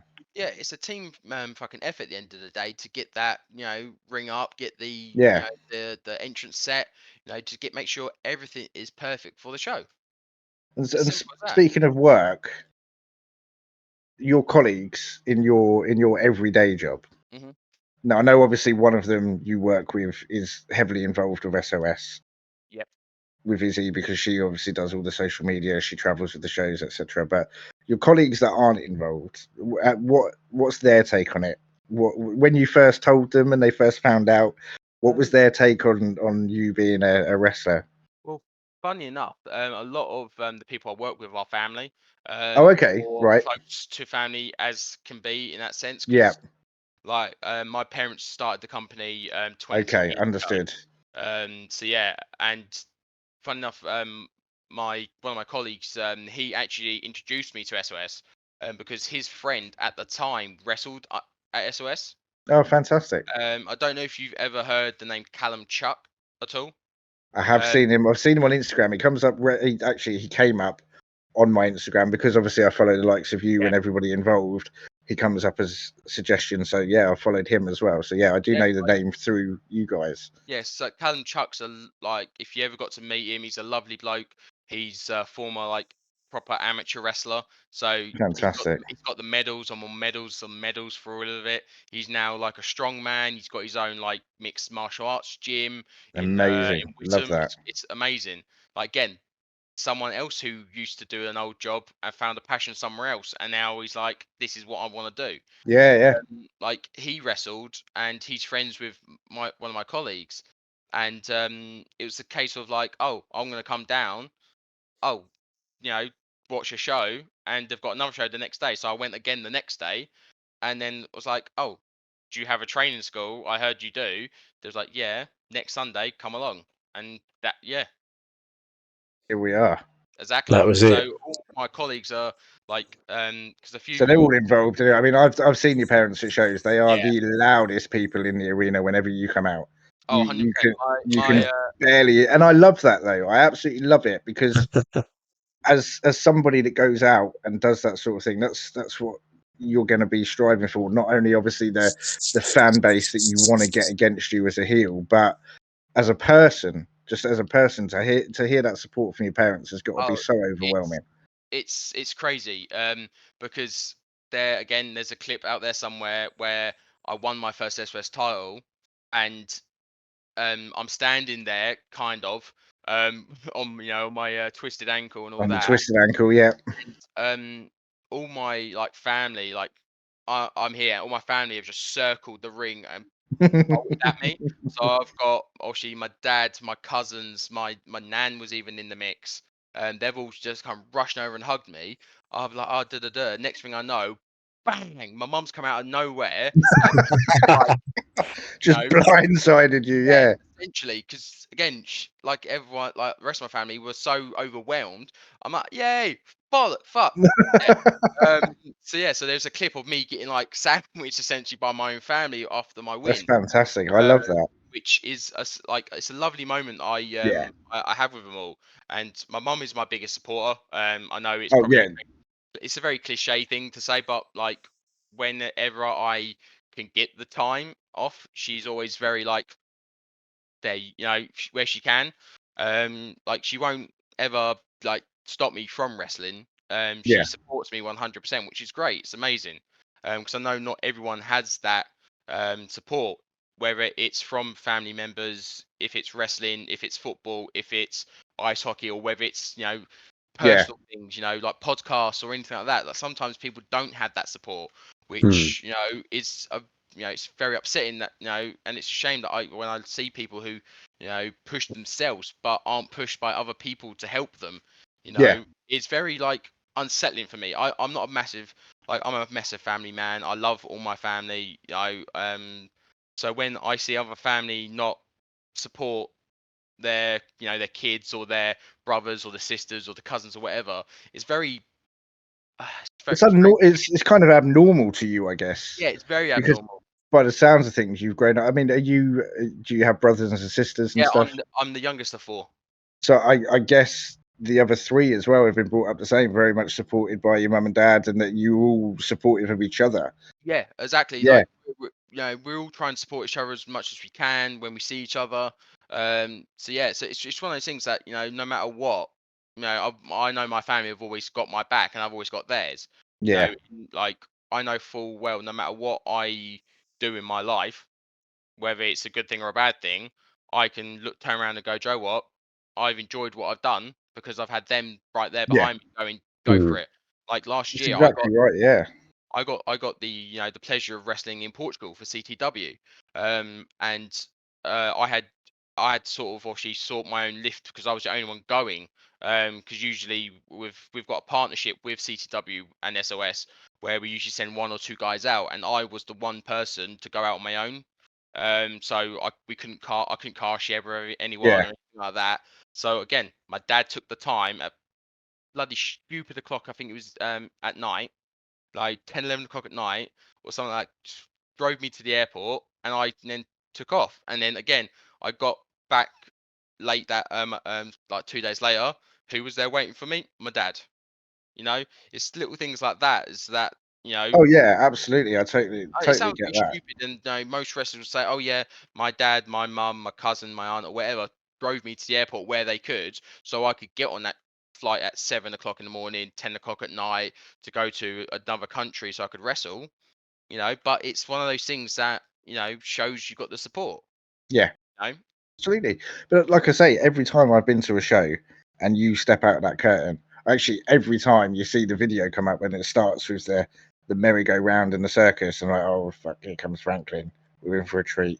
And then straight away, two people in the back of the crowd, always standing, never sitting, always standing at the back, as Yeah. loud as can be. And I'm like, yeah, Franklin's coming out. Yeah, and that's the funny part of this. My mum understands wrestling to a certain extent. Yeah, Like she's not a wrestling fan, but again, she remembers the old days of giant haystacks and Big yeah, Daddy. And my mum gets it in that sense of, oh, she knows I'm gonna come out, I'm gonna be an ass, so she gives me a lot of shit.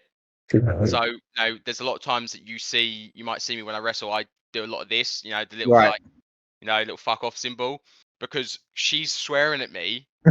No one can see, and I can't. And Because obviously, she's at the back. That's why she does it, you see. Yeah, 100%. obviously. And that's like right there is what I can't. I can't just do that, can I? Like No. in on a PG show, I can't just go shut up, you old fucking hag.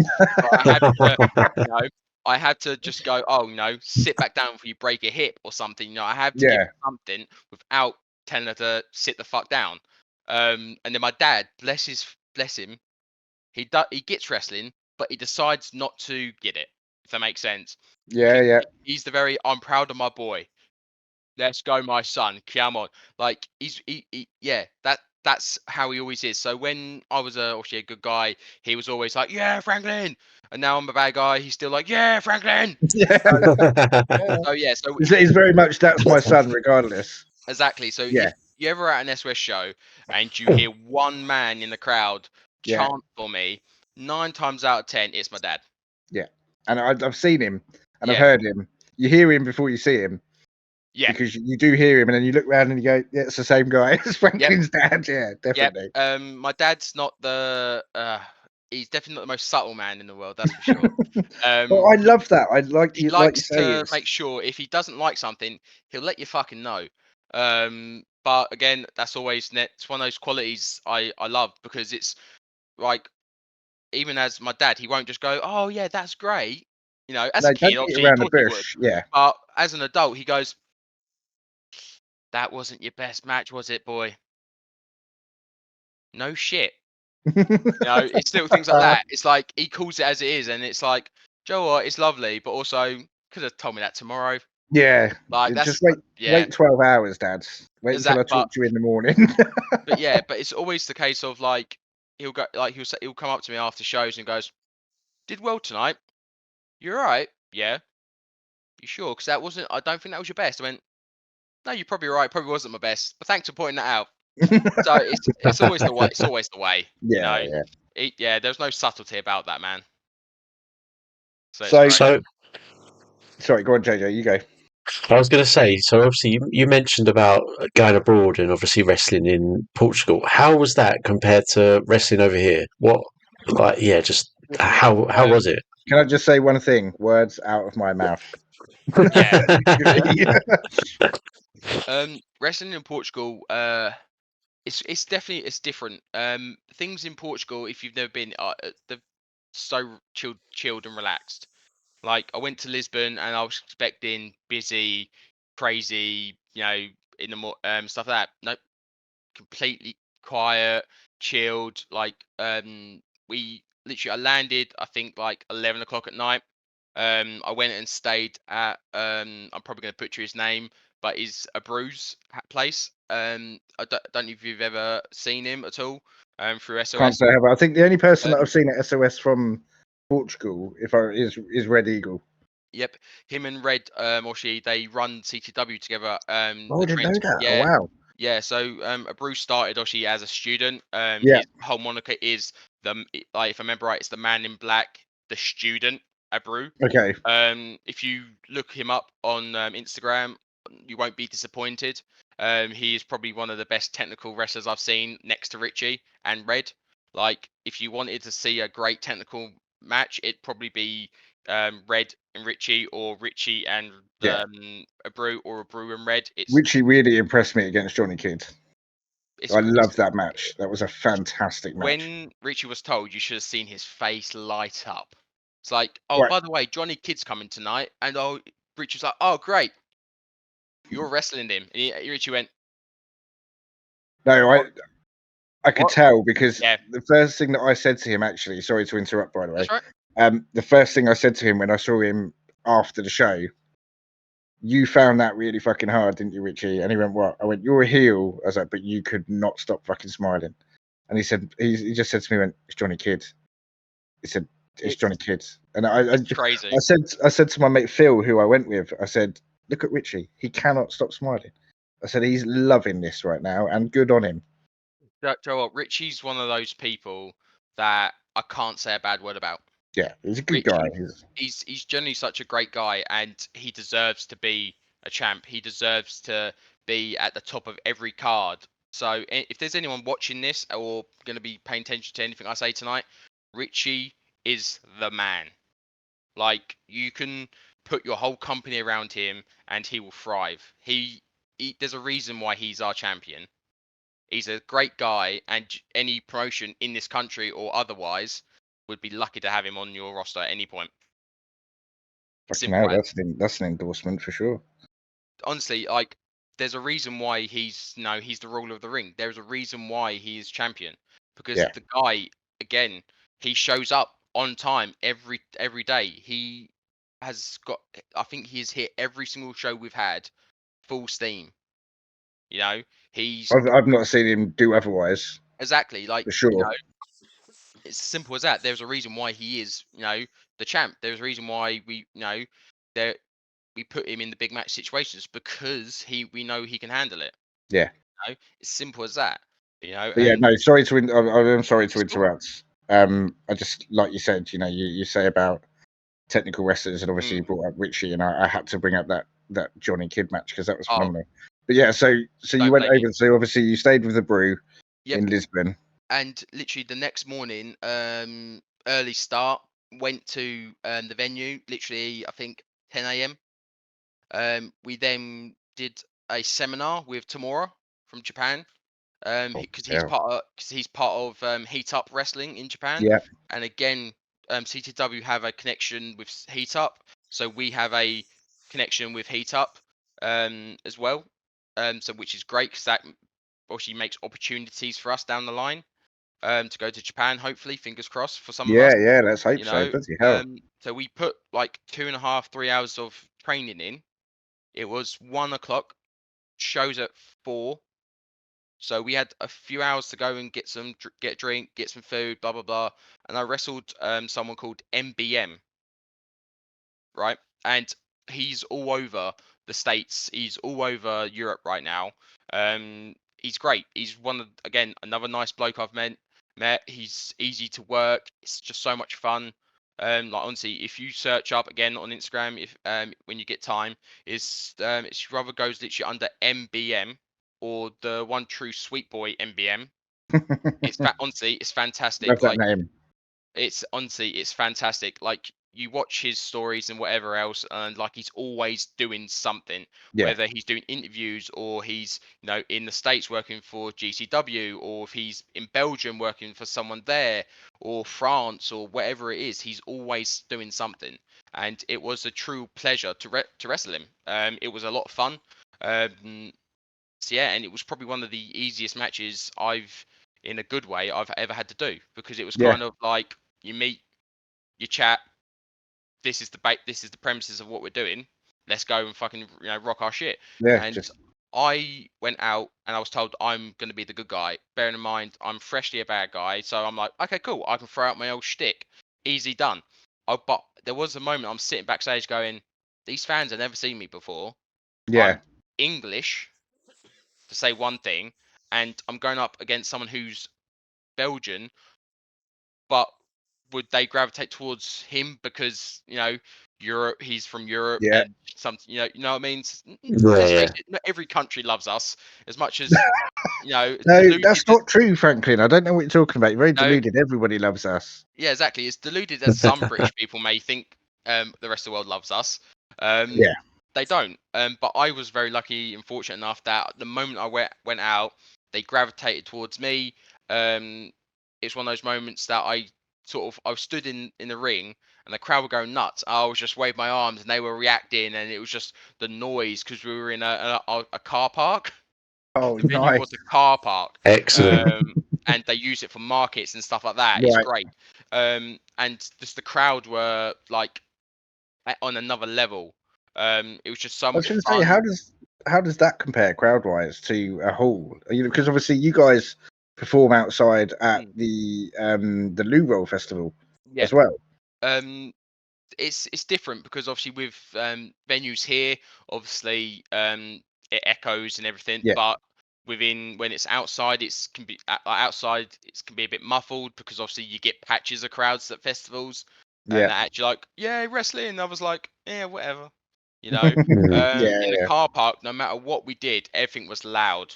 So you throw a strike, you hit a chop, everything was extra. The crowd were extra on top of that because they heard this echo of a chop. Suddenly they're I going, love that. "Oh my god!" They're Yeah. losing their minds, and interacting with them was a lot of fun. Because fun enough, MBM actually went and sat in the crowd. I didn't even notice he was out there. I didn't know where he went because this thing, like, he went out before me, and I'm getting a crowd all hyped up, and he's sitting there like this, going. "Eh, every time, no, and then it took me like a good solid 2 minutes to go.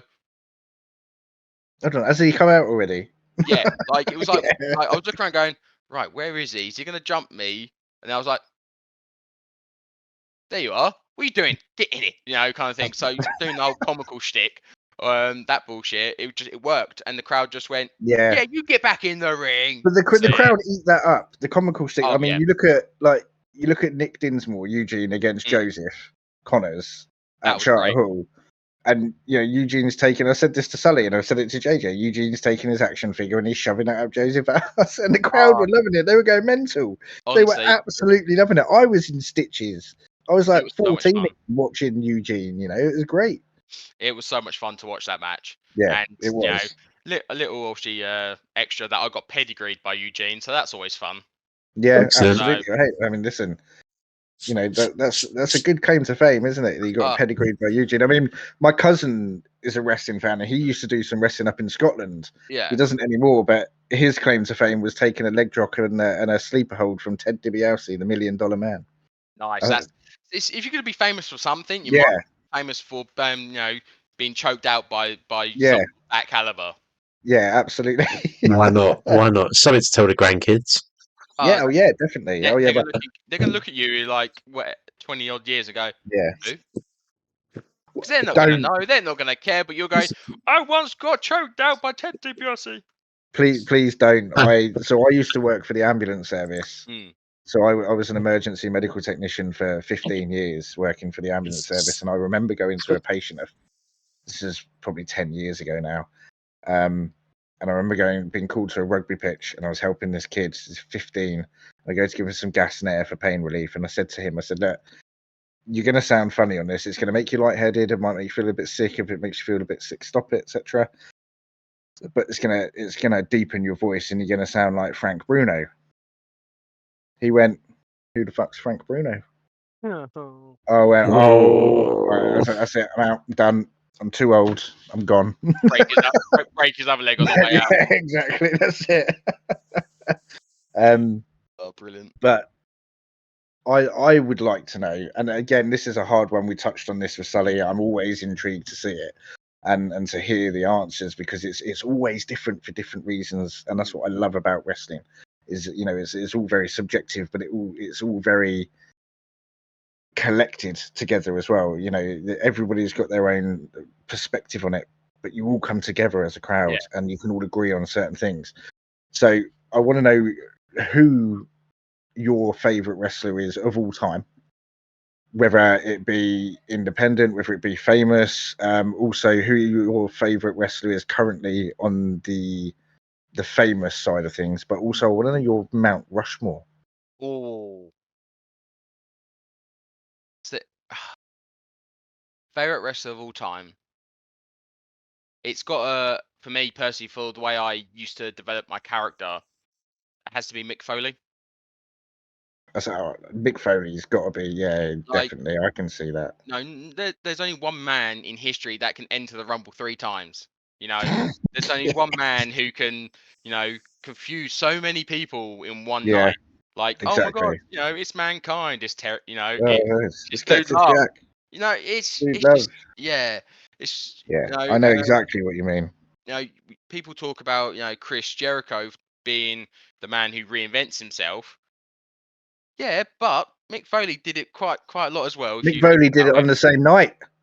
3 Like times, you said, he done it on the same night. God damn it. yeah, and there's not many people that you look and go, Joe, what, that was a badass motherfucker, but also you could tell he had a lot of fucking fun whilst he was doing it. Yeah, definitely. And I think that's one thing you could take away from every Mankind match. And I've said this before. You look at matches now in comparison to years ago. Like if you take tag team, for example, the Hardy Boys versus Edge and Christian, or versus the Dudley Boys. Every time they went out, it was a pay-per-view caliber match on a Friday night SmackDown or on a Monday Night Raw. Whereas now, I get that they do the build up for the PLEs and stuff like that, but why didn't we see that? Why don't we see that now? That tenacity, that same velocity within the matches. I think it's as simple as like there's not always a point to prove. Yeah, Because if you, again, like you mentioned, you got the Hardys, Edge and Christian, the Dudleys, they went out every night in a tag team match, a tornado tag match, a ladder match, TLC. They went out there to prove that they are the main event of the night. yeah. They've said as well, like, we went out there to prove a point, and they fucking well proved it. Simple as But that. that's why I don't understand why we don't get it now, because you would think as a performer, I don't know, maybe I'm being naive, but if I was a professional wrestler in that situation and I'm being like told, right, okay, you're going out first, you got a 6-minute match against JJ, for example, I'd be like, okay, JJ, we're going to kill it. We're going to tear the roof off. Joe, that's exactly my thinking. Like, I know, like, people go, oh, know your place on the card, and I get that.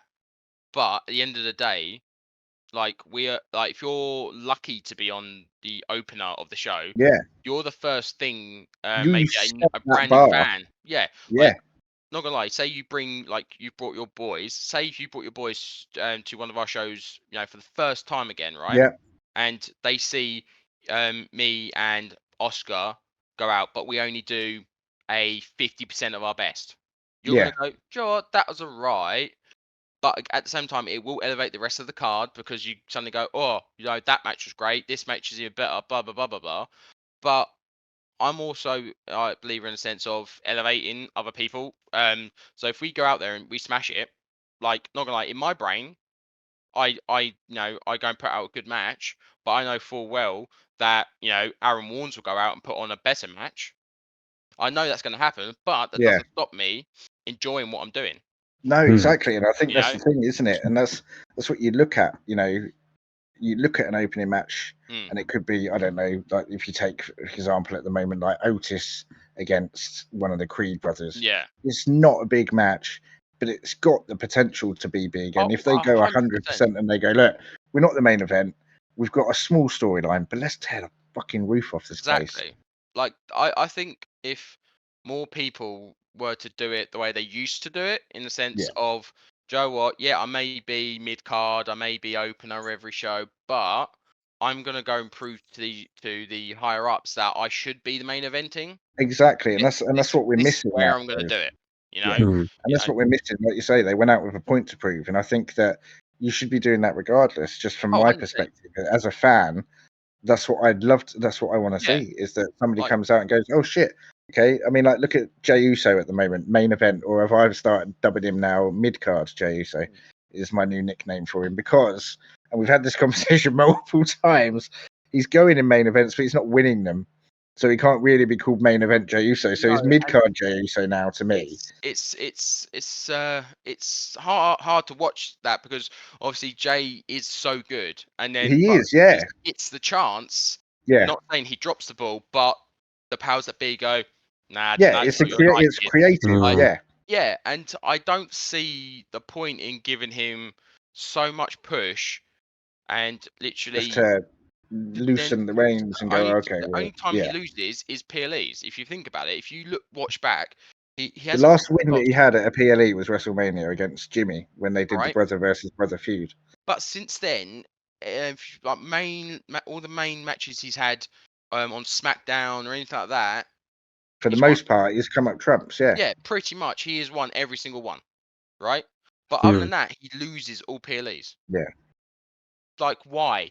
Give him don't give him don't have to give him a fucking title, but give him a fucking win at a Give him PLE. a win. And he's another one. He goes out and he does go, fuck it, I'm putting 100% in.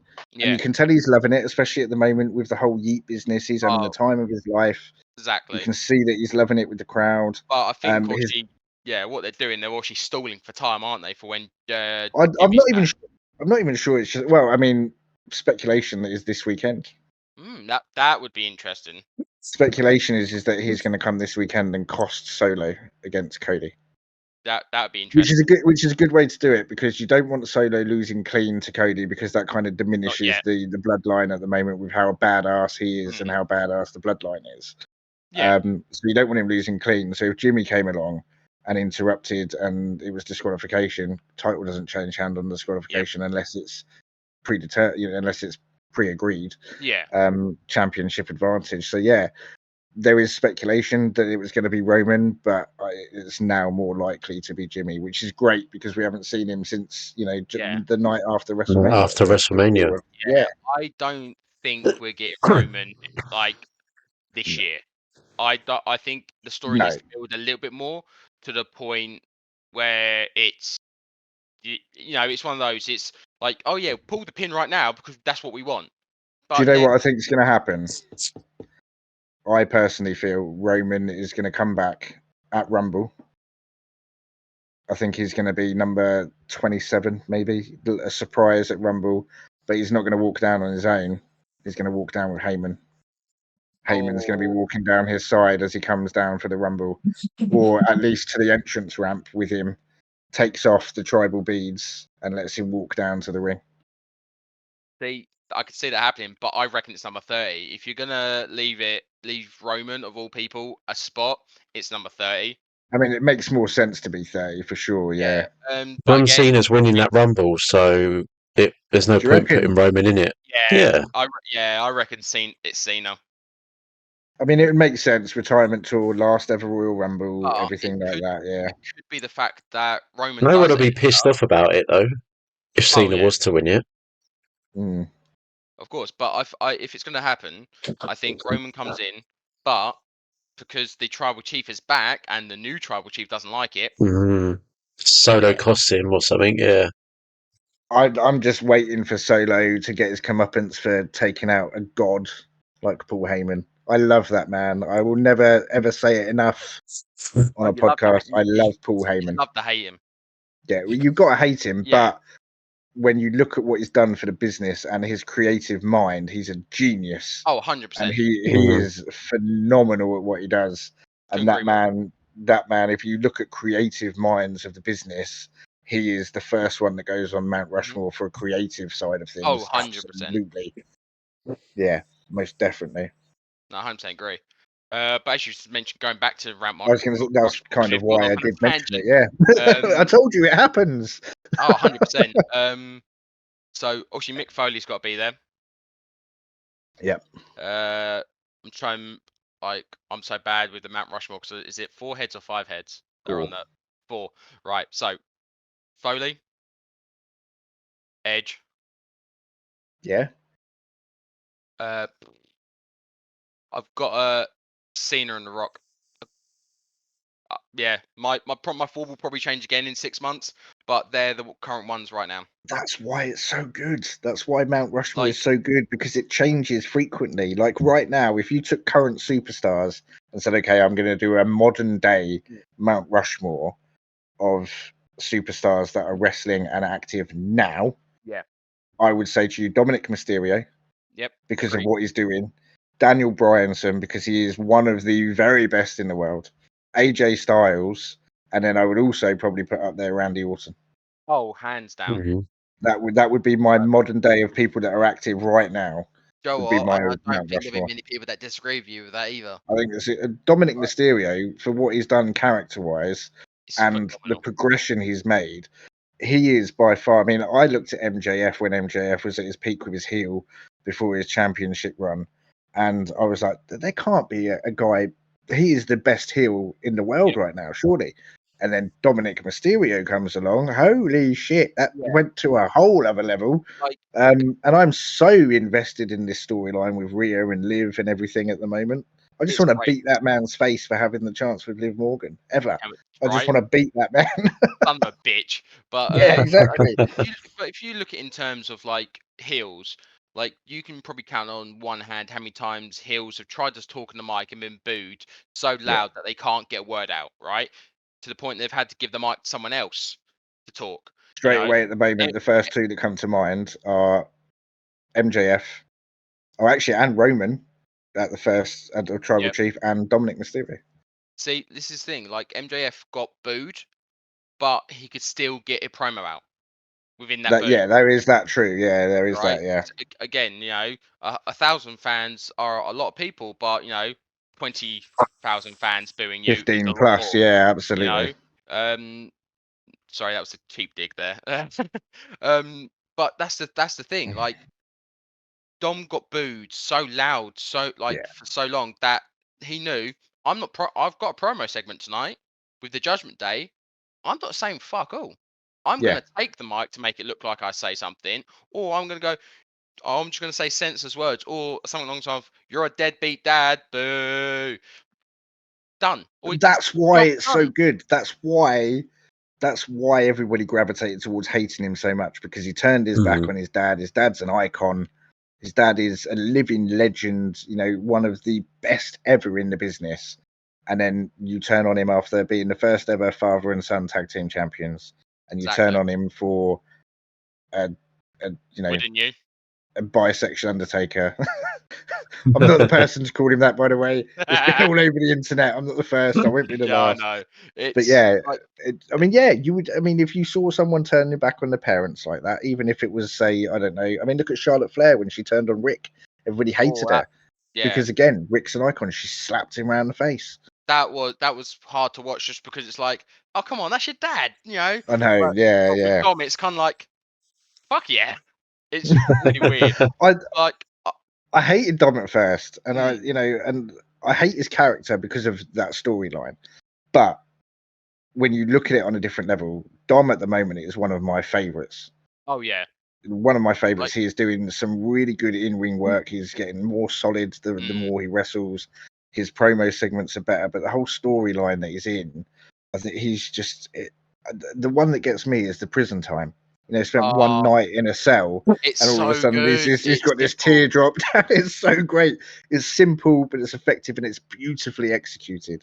Exactly, and like again, like you look at how, like, was it 4 years ago he had his first ever match in front of television screens. Yeah, He wrestled, I think it was Rollins, in front of a couple of hundred people on monitors. That was it. yeah, Whatever it was, and like watching him and all that, and you do go a bit, well, that fucking hell, that's a bit rough to watch. yeah. But now you look at him now and you go, everything is solid. Like And he looks exactly. like he's what, a third, fourth generation, something like that. Now or Yeah, I think so, something like that. Yeah, and you look at him and go, solid. Like you can't, Yeah. you look at some of the stuff he hits and you go, perfect.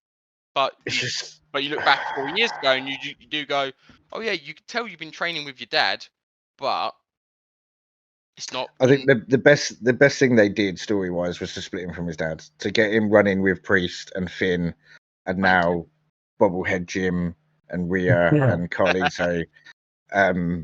Not my name, by the way. JJ dubbed him Bobblehead Jim. It's just stuck.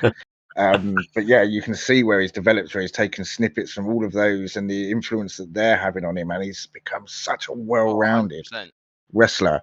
And although he's not a big guy, like, I mean, he's tall, but he's by, he's skinny as a beanpole, but fuck me, he works hard. Exactly. He really Like, does. if he put on some more muscle, then he'd be, I think, a proper contender for a championship. If he put on more muscle, he would be the spitting image of Eddie Guerrero, and that's which fucking is scary. Very scary. Because Like, he he almost already has the looks same like amount of Eddie. charisma, I mean, he already looks like Eddie. He's got the mullet. He's got the tash. which begs the question: is Ray his real dad? Well, they had this whole match before, didn't they? Custody of Yeah. Dominic Mysterio in a ladder match. Well, Now, is that going to happen? Is Liv going to come out on Friday and say, right, we're doing a custody of Dominic Mysterio match I on hope Saturday? so. It's what we all want. It's what we deserve. I've got a feeling. So, in my Discord, somebody said it's not going to happen. There's one of two ways happens with Liv and Rhea on Saturday. And I've said this to JJ. I called it weeks ago, and my story is still sticking the same. This is my prediction. Either Dom is going to do the dirty on Rhea and he's going to turn on her, or he's going to go to help her get the win, but it's going to backfire and it's actually going to cost her, and then it fucks everything up for him. Liv's plan is not done. It hasn't come through to fruition. If you go back to April, of last year, Liv, Finn, and AJ were in a tag break, a 6-man tag, but with one lady, two men, and they were talking about taking out the Judgment Day from inside. And now all of a sudden, when Liv came into the picture, she's been spending time with Finn. Finn took the hotel key card. It's long-term storytelling. Yeah. And I love it. I'm here for it. Really am. Oh, 100%. Like, it's going to be interesting to see what happens. Was it Saturday or Sunday? Saturday, yeah. They don't. So at the moment, as of now, they're all on Saturdays. I love that. But obviously, being that TKO own WWE and they own UFC, there is a likelihood that they may move PLEs back to a Sunday, because usually UFC is on a Saturday. That would make sense. Yeah. But it's going to be interesting to see what happens with that match. That's definitely an interesting one. I mean, there's some good matches on the card. So the first one that springs to mind is you've got Braun Breaker taking on Sami Zayn again for the Intercontinental Championship. But don't count out Dragunov, because he's been included in that story, so I don't know what happens there. Do you know what bugs me about that? Right, that should be a triple threat. 100%. But they built Dragunov as this guy who thrives off pain and everything else, and then in the number one contenders match, they stopped the match because he's too hurt to continue. Like, the guy went toe to toe with Gunther on Walter, sorry, several times. You know, got beaten the ever loving shit out of, and stood up and went, Joe, what? I want some fucking more. Bring it. Yeah. You know, and this is, you know, he beat him for the UK title. You know,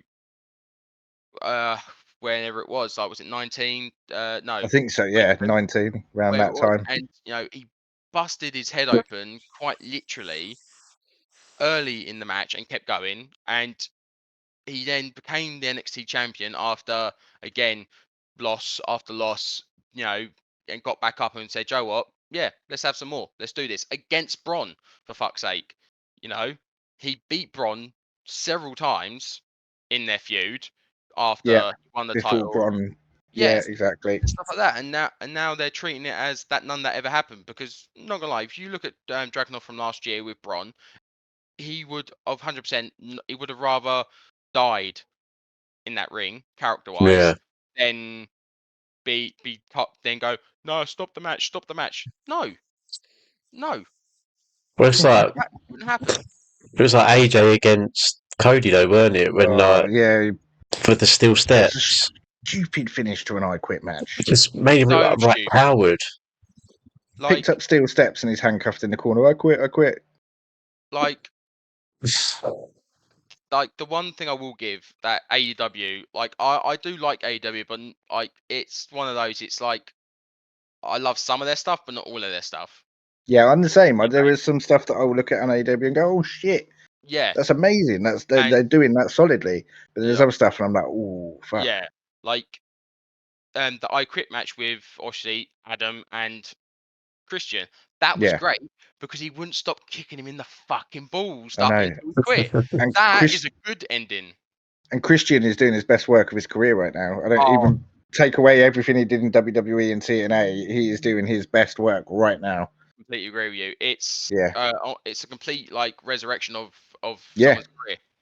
It's great. absolutely. And At 47 and you're yeah, doing that good a job and you're wrestling still to that level is crazy.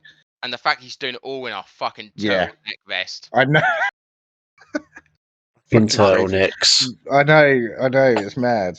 Fuck doing that in a turtleneck, full stop. Yeah, But exactly. like, not gonna lie, in an I Quit match, you know, you have to inflict a lot of pain, not threaten someone with some pain. Yeah. Like for me, the I Quit match, it was good up till that point, because he then It was still hit him okay. with the fucking Yeah. thing anyway. Well, it's like, I love one of my favourite spots in I Quit match is John Cena and Batista. He's got him on top of that car and then he's got him up for the FU.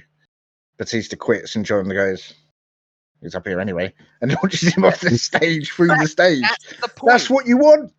Like, AJ should have quit, and then Cody should have gone, I'm here now, and smacked him with the steel And steps. yeah, because AJ's not going nowhere, so fuck it. yeah, that part I agreed with, but the how he did it, where he was Yeah. like, "Say it, or I'm gonna hit you." No, fucking hit him. Yeah, hit him. Don't threaten him. Hit Yeah. Give him him. a reason to say it. Yeah, you know, but because not gonna lie, yes, standing in front of someone with a weapon, you're gonna go, "Oh no, don't hit me, don't hit me." But you've been hitting each other with weapons for the entire All night. match. Yeah, what, for the last So 25 minutes or so? why now? Why is Yeah, now exactly. so? It would have been better if maybe he was, like, maybe handcuffed to the ropes with both hands, and he was literally middle of I the rope. think so, yeah. Couldn't fucking go anywhere. That's when you do it. Yeah. Like, he's I literally think that would have been a cool. maybe a bit of blood, because I know WWE a bit funny on blood. Well, know. this is the thing, and I can't wait for Netflix. Netflix, I think, is the best decision WWE Yep. have ever made. I think Can't it is wait. an amazing decision. It's going to be fantastic. PLEs, Raw, SmackDown, all Yeah, live. It's going to be amazing. I just hope they don't fall into the same trap AEW did with, like, oh, let's see more blood. So, you know, they've got all their wrestlers bleeding all the time. It doesn't have Like, to be every match at all, does it? But like you say, has if you've got to an be I Quit once match in and a you're while. smacking each other with a cowbell in the head, then you Yeah. know that's premise to have the fact that someone bleeds. And Yeah. also, one thing that annoys me with fucking WWE, and this is not to their programming or to the wrestling itself, but the game. Why do they not have women bleed on the game? Never do they, JJ? Honestly, I mean, you've No. played 2K. They don't have. So, like with me running my stream, I can only do first blood matches with men. It physically does not allow you to enter a first blood match with a lady. I've never noticed that. Yeah, they don't let them bleed. Sexist bastards. That is a bit weird, considering, Yeah, like, most of the blood recently from WWE has come from women's matches where they've been whacked upside the head and suddenly they're Yeah, exactly. hmm. But yeah, 2K games. I don't know who made the decision, but if it's 2K or WWE as within the creative process. But for whatever reason, you physically cannot have a first blood match with a lady, and they physically will not be able to bleed in a match. Whereas the men, and it is great this year in the game because the men will get bled and they bleed all over the canvas and it Yeah. drips everywhere. And I love that aesthetic for it. But come on, I want to see some women bleed. I want to see someone take a baseball bat shot to the head Yeah, and then piss out with blood. exactly. Just I think just on it, another note, yeah, just a rant there. but see, I think like we said earlier on as well, like I think like stipulation matches need to mean Yeah, something. So like exactly. Yeah, I think, absolutely and they do. visual of being handcuffed and stuck on the ropes. I know like Jungle Boy was in the blood and guts, Yeah, like, but a bit more of instead no he's in that panic of oh fuck shit I can't fix exactly. it. Where for me like if AJ was stuck like that and then he literally as he went to throw the shot I quit stops It would be what more did you say understood. yeah Yeah, what did you say I quit enough that's when Cody can go bang yeah, you do it you anyway. know You've been yeah calling my mum because a whatever all night. I'm gonna exactly smack like you in the face anyway. yeah because but instead he was handcuffed with one arm said I quit spent 2 minutes holding the thing, then Yeah, hit him. I See, would have think made especially when yeah, handcuffs. When you look at segments in the past involving handcuffs in the ring, and you look at how intense they've been. yeah, And the first one that I always think of is, and it wasn't a match, but it was Randy Orton with Stephanie after he RKO'd Stephanie, and Triple H is handcuffed to the ring, and he crawls up to her and kisses her on the lips, and you got Triple H screaming and struggling, and he can't get out because that's what you want when someone's handcuffed to your ring. You want yeah, them desperately, like you said, Mhm. desperately trying to get out, not just cower in the corner going, "Oh, okay, I quit," yeah, because you've got soccer mum hair. You want to be like you said, two hands, one rope stuck in the turnbuckle, or even his hands behind his back on the yeah. turnbuckle or something, so he physically cannot get out. Like I think they gimmick the handcuffs too much now because enough pressure on those handcuffs they snap. Oh Where yeah, I of think course they will. they were Yeah, yeah. close. I think they almost used legit ones back then with Triple H because you saw Probably. Triple H. He Oh, proper, Triple H. Yeah, you Triple know, H would rip the shit out of oh, those. I mean, he's a 100%. big guy, right? Oh, He's a massive guy. And you yeah, look at how strong. You don't realize how strong some of these guys are, and then you look at the likes of Braun Strowman flipping a car, Brock Lesnar ripping car doors off, Mark yeah. Henry ripping cage doors off, shit It's like it's that. It's it's like it holy yeah, crap. it is crazy. Yeah, a bit of handcuffs are meant to stop them. Yeah, yeah, Like exactly. back with like you say, go back to Triple H and Randy Orton's storyline quickly. Like the handcuffs then, I would assume were more legit than they are Yeah, now because I you would could imagine see so. like you could see Triple H like it digging into his wrist. You could see him pulling as hard as he Yeah, could, trying to get because that is his wife in the end of the day. Like whether you're gimmicking shit or anything, you're the real life emotions of that's my wife. Yes, I know whatever. You're still gonna go. I'm gonna rip your yeah, fucking head off. Mm. exactly that. And And that's what that's how you storylines feel. were back then. Yeah, and I think the organicness of those kind of emotions Yeah, when like I don't always agree with bringing people's loved ones into matches unless they have some experience in the ring or something. Like I would yeah, never ask my partner or my parents to be involved in a bit of a match for a yeah, cheap little pop or for a cheap whatever unless they are in the business yeah. because And fair play. why I would see why why would you wouldn't. why would I put them in that situation? Yeah, You know? So if someone ever suggests to me, "Oh, do you want to do this with get your partner involved?" Nope. The answer yeah, will be no straight away. Not even won't even entertain the idea. yeah. I don't blame you. I don't blame you. And I mean, I think, like you say, with Triple H, it's different because Stephanie's been involved in the Yeah, business for enough. I mean, come on, there was a storyline pitched that she was pregnant with Vince's baby, for fuck's sake. You don't get any worse than that, do you? yeah, not that No. was very Um, questionable. on that note, though, we are running towards the end. So if you're happy, let's run through these matches all together. Let's do And it. we'll do some predictions because it's something that normally JJ and I do. And being that you're here, I'm interested to see your perspective as well. So obviously, Sami Zayn and Braun Breaker, we touched on it briefly. It should be a triple threat match. I think we'd probably all agree with that. But who do you think is coming out on this one, JJ? Oh, sorry. So I go on JJ Well, first. I was going to say, JJ, you go first, and we'll go round. Go round the table. You hold the teddy bear first. Who won this one again? Sorry, Sammy. We're talking about Sami and Braun Breaker. Yeah. Look, it's a tough one because obviously you want everyone's so team Sammy, aren't they, at the moment? You'd think you're thinking Sammy to come out on top, but there's a little thing in the storyline where I can see him sort of edging back towards the Usos because of Monday night. Obviously, Jay, And if Jimmy and then you've got back as Jimmy well. coming back against the Bloodline. So it makes me think Sammy may drop the title, and Braun is going to be the new face For the IC. of the IC. It's not a bad call. I don't know. It's just that it's another little theory that obviously because the stories have always been there, like the links are there. Yeah. It could Franklin, be, but what are your views on that?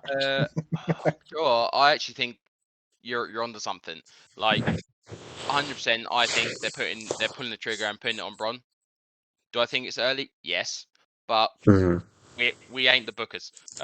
But I think they will pull the trigger. Braun will be the champ.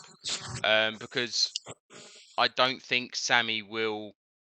I don't think Jay will come to the aid, just because I feel that if Jimmy is coming back tonight, it's going to be the case of somehow, if it's not, obviously we'll talk about it in a bit more. He's going to come back for the Bloodline part of the show. So it would make sense for Jay to be there as well as Jimmy.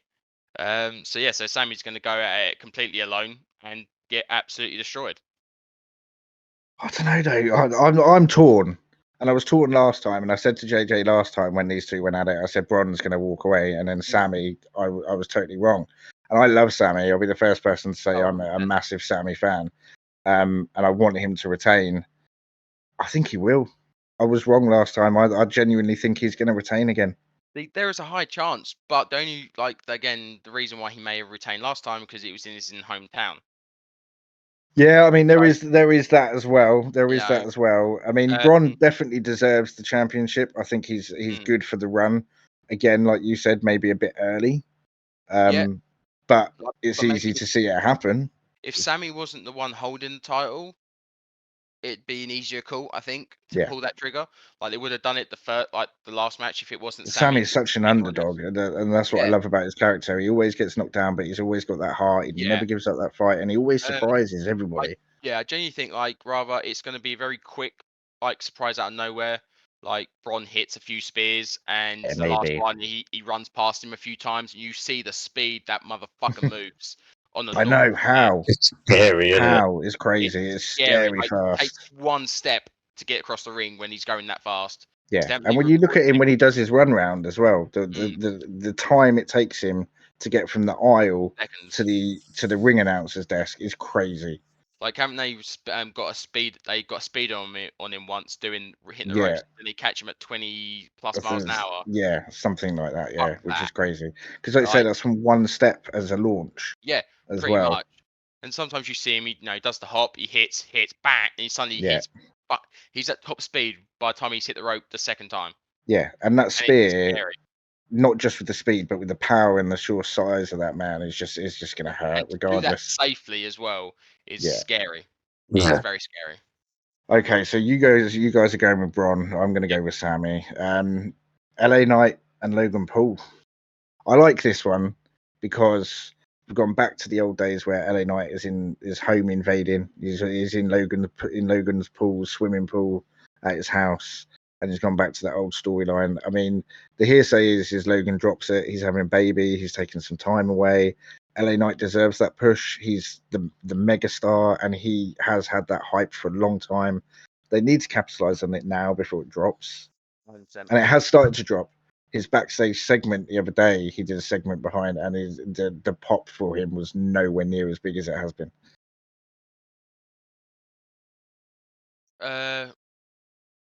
I think it's an easy choice. It's LA Yeah. all It the has to way. be. Yeah.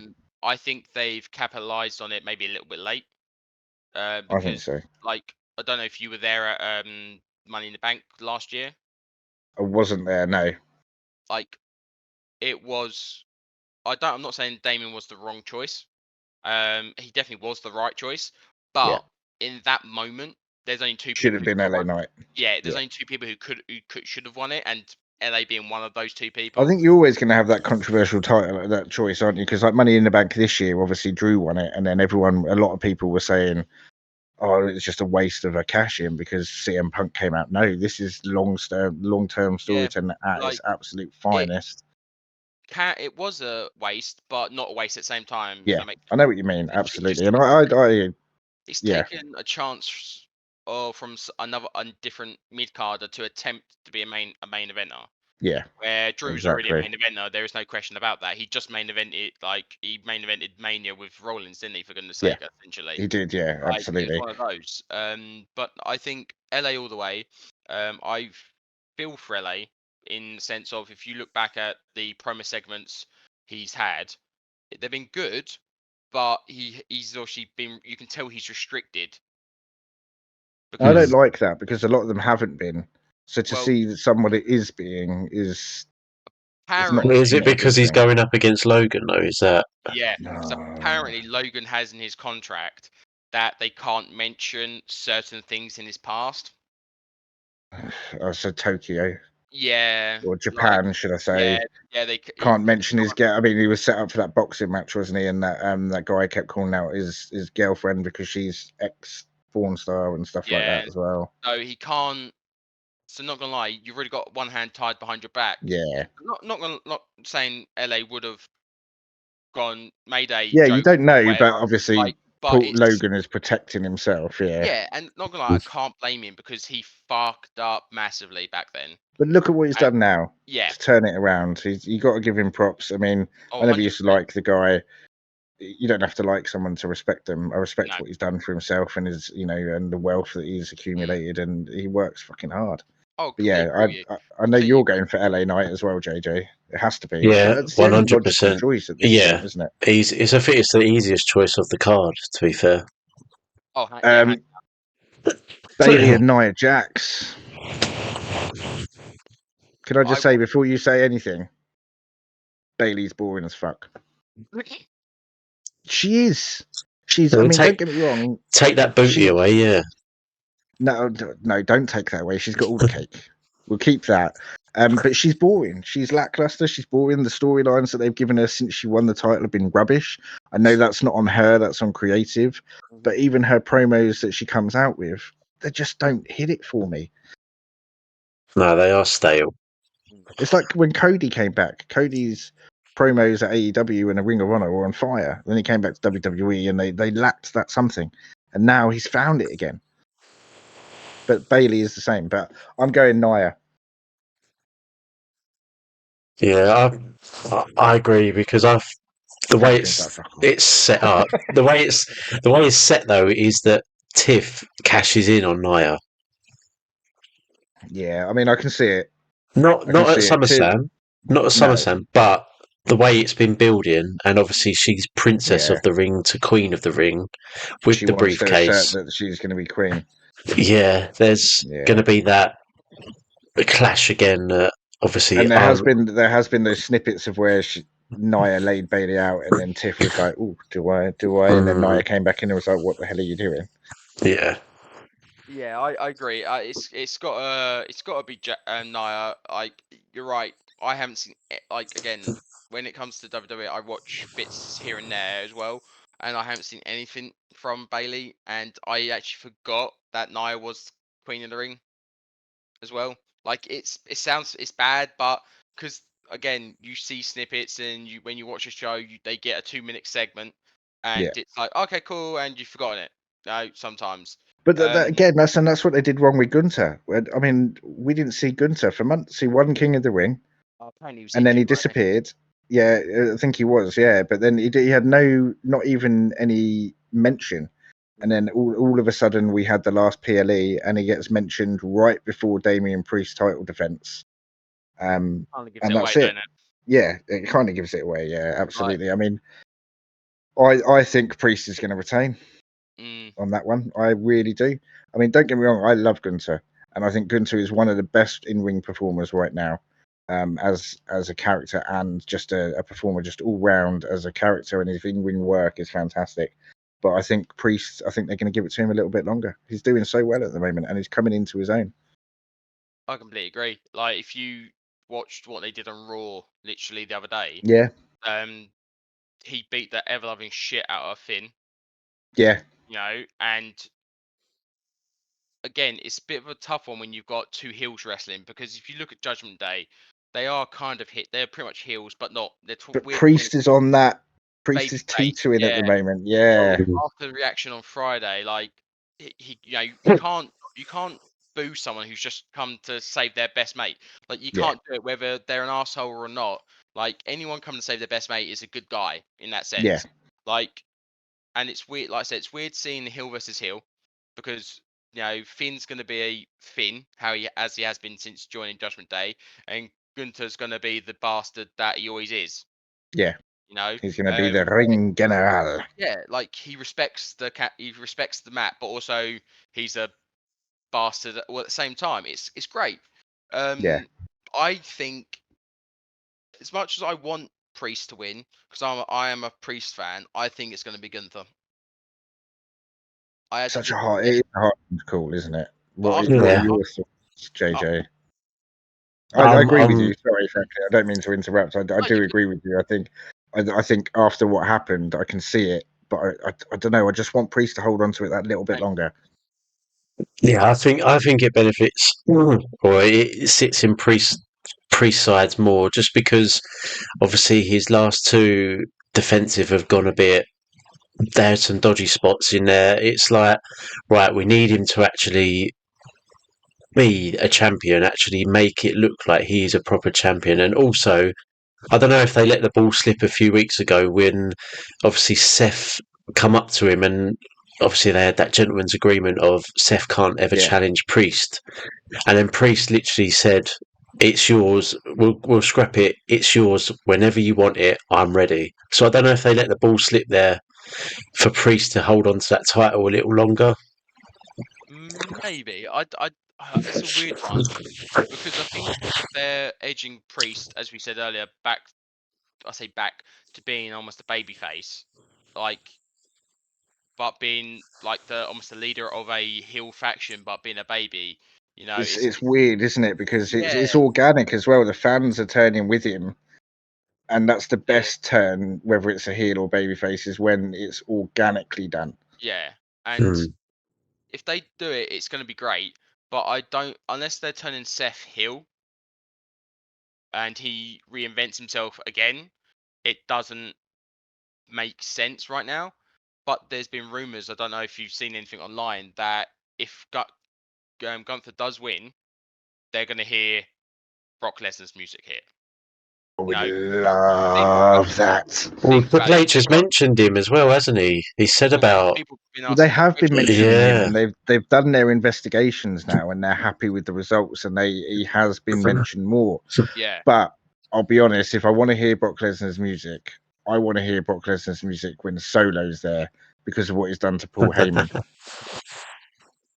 ooh, The yeah, history. I that mean, would be there's good. 3 people that you would love to see turn on Solo because of what they've done to Heyman, and that's CM Punk because he's the original Paul Heyman guy. Then obviously there's the Beast Incarnate because he's his advocate and his client.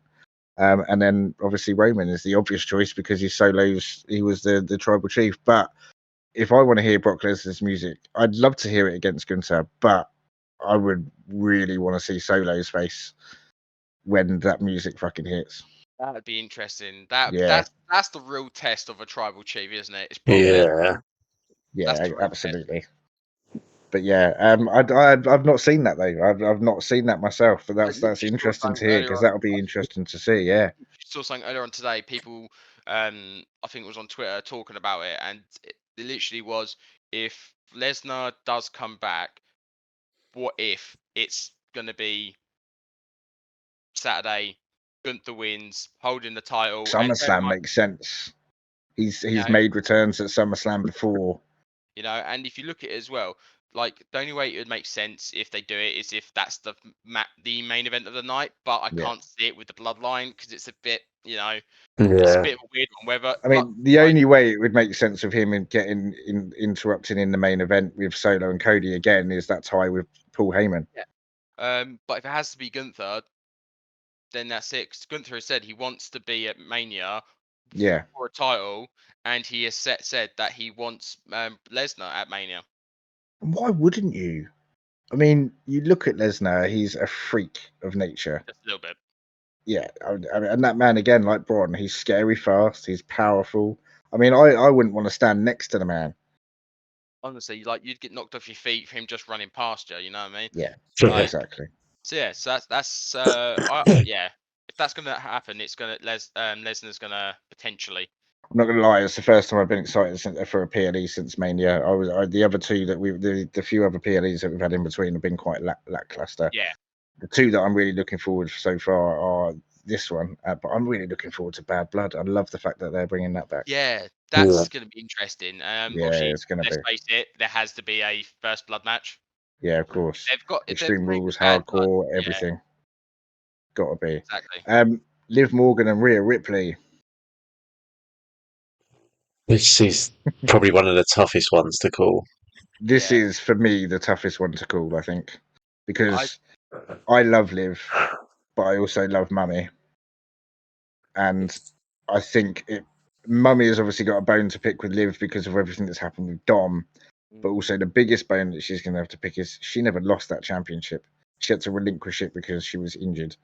But Liv's plan hasn't come to fruition yet. I think Liv takes it. And I think it's it's inadvertently in aid of Dominic Mysterio. And I think, like I said to you guys earlier, I think he's going to try and help Mummy, and it's going to backfire, and Liv's going to pick up the win because of it. That's actually quite good. But I just Why, had a thank thought. you. I've just had a thought. What if, right? Because they did a promo on Monday with Finn. Finn was very adamant that he had to go it alone with Gunther because because Priest is going it alone. He wants to be alone for that match. Rhea wants to be alone for that match, for her match. My thinking is, what if the anger of Rhea gets to her, and she goes absolutely ballistic and wailing on Liv after 15 minutes. Ref pulls her off, cracks the ref. Disqualified. Yeah, and literally, so Liv is beaten to within an inch of her life, but the only reason why she's still champ is because disqualification. So Liv technically doesn't win, but also remains champ and completes her tour. And that's a good shout. I wouldn't have thought of that, to be fair. I kind of like that as a prospective finish. Because how often do you see that happen where in a storyline the babyface or heel in aspect loses their cool to such an extent where the ref has to pull them apart, not doing it, the ref can maybe get hit or cracked as well and calls it. That's it, done. You know? I think it could be as simple I as like that. But I could be I'll most likely will be wrong. But it's an interesting choice. If you ask me. It definitely is. Yeah, definitely it is. What do you reckon, JJ? I know, like you say, this one for me is the toughest one to call. It is. It's because on one hand, obviously, you want Mummy to have the title back. There's no question about it. But then on the other hand, you're like, Liv shouldn't drop it just yet because her everything is just starting for her. So it's the revenge tour is only just kicking off. You're so in the balance. It's ridiculous. But the one thing, like what you touched on, Cap, is literally Dom. Dom could be the problem for either. There's a chance of him costing either one of them with that stupid steel chair move that he's obviously brought in for the last couple. I think that's for me. That's the more likely is that he's going to try and cost Liv. It's going to smack him in the face, and it's going to end up costing Rhea. I probably agree just at this moment, but when they go head to head again, Mummy will win that title back. But I think this time, Liv will walk out. Yeah. But she won't walk out clean. Like I say, Dom is going to have something to do with that. Yeah, I think there's two that don't end clean, and that's got to be this one and Solo and Cody. But the others, I think, are going to be clean. Hands down. Like Liv's finisher, it's off like the ropes, isn't it? It's like a the Oblivion. Yeah, it's like a flatliner, but off the middle rope, kind of. Yeah. So it could be the case that Dom's thrown the chair in, Rhea's having a go. No, I told you. Oblivion onto the chair. Yeah, and, face first. And the refs may be distracted by Dom as well. So all like two of them are telling him to go away. Bam, chair gets pushed out. 1, 2, 3, something like that maybe, and then Rhea absolutely obliterates Dom backstage. Literally kicks the ever loving crap out of him. Oh, that would be so funny. And then deadbeat dad comes to save the day once again. Yeah. I've got to say, I'm loving Carlito in Judgment Day at the moment. Dom and Carlito together are great. He's so good. Like, did you see the video of the representing the Judgment Day of like where everyone stands in it? So you got Oshi, Priest, and Rhea at the front as they're walking into the building. Then you got Dom sort of following sheepishly behind because it's just Mummy, like she's just come back. Bobblehead Jim. Yeah, then you got Doshi, Finn, and Bobblehead following behind. Then you got he has got such a big head. He does. Like, apparently they're his pop figure. He's got the same size body, but apparently the head's one like the size of like a big. I've got to buy it. I collect pop fighters. Obviously, you can see behind JJ, he collects them as well. But yeah, I've got to buy that. And then you got Carlito carrying like 4 bags or something, and he's just like, "Hey guys, where's everyone gone?" And it's like, it's just so. There's this little segment. It's like when Priest said, "I told you to get rid of Liv. It's not that hard," and then he looks down and goes, "Looks pretty hard to me." It's just one-liners. It's like, exactly. It's like when he looks at Dom's phone, it's like, "Oh, she's sending me this," and it's like, "No, that's cool." And it's just the little one-liners are great. Yeah, they are. I'll move on to Cody and Solo because this is not even the one that I'm looking forward to the most. But again, for me, Cody retains is the most. It's the only way I think to. Solo is not that yet, and I think it's Jimmy. I think Jimmy comes in and costs him. He's not going to win it clean. You can't have Solo lose clean because he diminishes the bloodline. They're absolutely savage at the minute, and it's because of his doing. So to have him lose clean is going to be mad. But yeah, I think Jimmy is going to come down. I think we're going to hear "Ooh, so," and then he's going to come down. He's going to hit 75 super kicks. And then Cody's going to underused move. The most. I used to love the super kick. I used to love it. I know, that's what I've said in the past. Shawn Michaels' Sweet Chin Music, it was incredible. But if you look at it that way, like he's the only person that hits it better than everyone else. Especially his super kick against Shelton Benjamin off that top rope. Like that spot I could talk phenomenal. About Shawn, for another 2 hours. Yeah, well let's wait. We'll save that for another episode for sure. 100%. But yeah, for me, Cody retains, but it's not clean. But there's interruptions there, and obviously the speculation is Jimmy's back. It's it's not gonna be clean. Because how do you push, a madman faction like the New Bloodline? Yeah. To even be even madder. Exactly. You've got the calm, cool, collected tribal chief with his 3 mad dogs, or 2 mad dogs, and Patch. Fucking, I don't know what he fucking did, but fuck me, That's their way of getting him off screen, pretty much. Botched job, Bob. Yeah, literally. He's botched everything since he's been there. He botched his entrance. The referee had to slide himself out of the ring. He botched the low blow, for fuck's sake. Twice he botched the low blow. It was only because Kevin sold it that it looked like a low blow, but he actually botched that as well the second time. He punched his own brother in the fucking dome. Yeah, I know. But to be fair, when you've got a package pile driver and you're trying to do an uppercut, Yeah. you're gonna hit somewhat. Yeah, you're gonna hit the person taking the move. Yeah. But no, it's not clean. It's not gonna be pretty, and yeah, I want to see a feud between Cody and Orton. I think that's what everyone wants. Orton does. So I think before we go on to Drew and CM Punk, my view on this is Orton is going to turn around to Cody and say, "Look, I want another title run. Mm-hmm. Will you give me a shot?" I don't think he's going to be disrespectful. I don't think he's going to blindside him. He's going to say, "I want another shot." He's going to get the best of him. Cena's going to win Rumble, WrestleMania. Cena and Orton final feud. Orton gets a little bit of a title run. Cena gets his 17th title, record breaking, and then he retires later on in 2025 after he loses it to whoever. Well, there's I think Orton's at 14, isn't he? Or 15? 14 at the moment, yeah, 14. And Cena's at 16, so tied with Ric Flair, yeah. Yeah. Because Randy said in an interview, didn't he, ages ago, that it'd be really interesting if he could get to 16, drop the title, and then wrestle Cena to have the all-time record between the two of them. Yeah. That would be a great, I think, for me, a send-off. So if he could win it, lose it and win it, and then be 16 and 16, and maybe it be maybe whoever holds it, gets a work injury and it's vacated, and they are then the two number one contenders. I think either way, we see Orton versus Cody, and we see Orton versus Cena, most definitely. Oh, 100%, hands down. Yeah. Has to happen.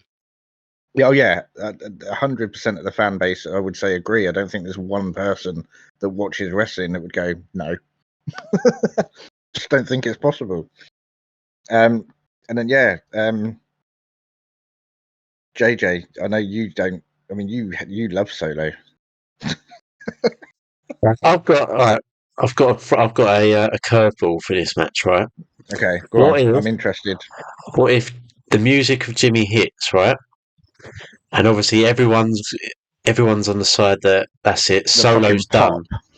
But the night before, obviously the Bloodline are taking on DIY for the tag team titles. Yeah, why? Can I just say one thing? Why is this not on SummerSlam? It should be on SummerSlam. Again, tag team titles need to be at PLEs too. They never are at these days. No, and as a tag team champion, Franklin will agree with me on that. Oh, 100%. I completely agree. I can't understand why my past two title defenses have been show openers. But, got set standards somewhere, don't you? Got to set the bar for the night, mate. That's what it is. Exactly. But yeah, these, especially with the Bloodline being involved with Jacob and Tama Tonga, or should I say Chimichanga, this should be on the PLE. Even if it was the opening match, it should be on the PLE. But yeah, go on. So this is your curveball. So they're defending on Friday night. So they take the tag team titles on Friday night. Yeah. It comes to Saturday. Jimmy's music hits. Obviously, everyone's on like, oh, he's going to do Solo. Solo's looking obviously mad dog. They're all a bit like sus of what's going to happen. Jimmy then helps Solo take the title from Cody. Ooh. And then on that weekend, they've got all three belts. They then own SmackDown. Like the Judgment Day with Mondays, the Bloodline then take everything. Don't see it. Sparking more of a return for Roman. Literally, that puts more on Roman coming back. Because then Solo's now got the belt that Roman lost. Yeah, he's got it. And then obviously, again, like how do you defeat something from the inside? Yeah, literally. So can't beat them, join them, right? Yeah. So does Jimmy play the Trojan horse? I was just about to say that. Is Jimmy playing the wooden horse? But because it looks as though they're the ones that kicked him out. So why would they trust him?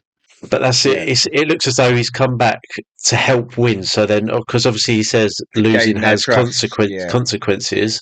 Now he's helped them win what they lost. They then start to begin to trust him again, and obviously then everything starts to unfold with snidey little moves here and there.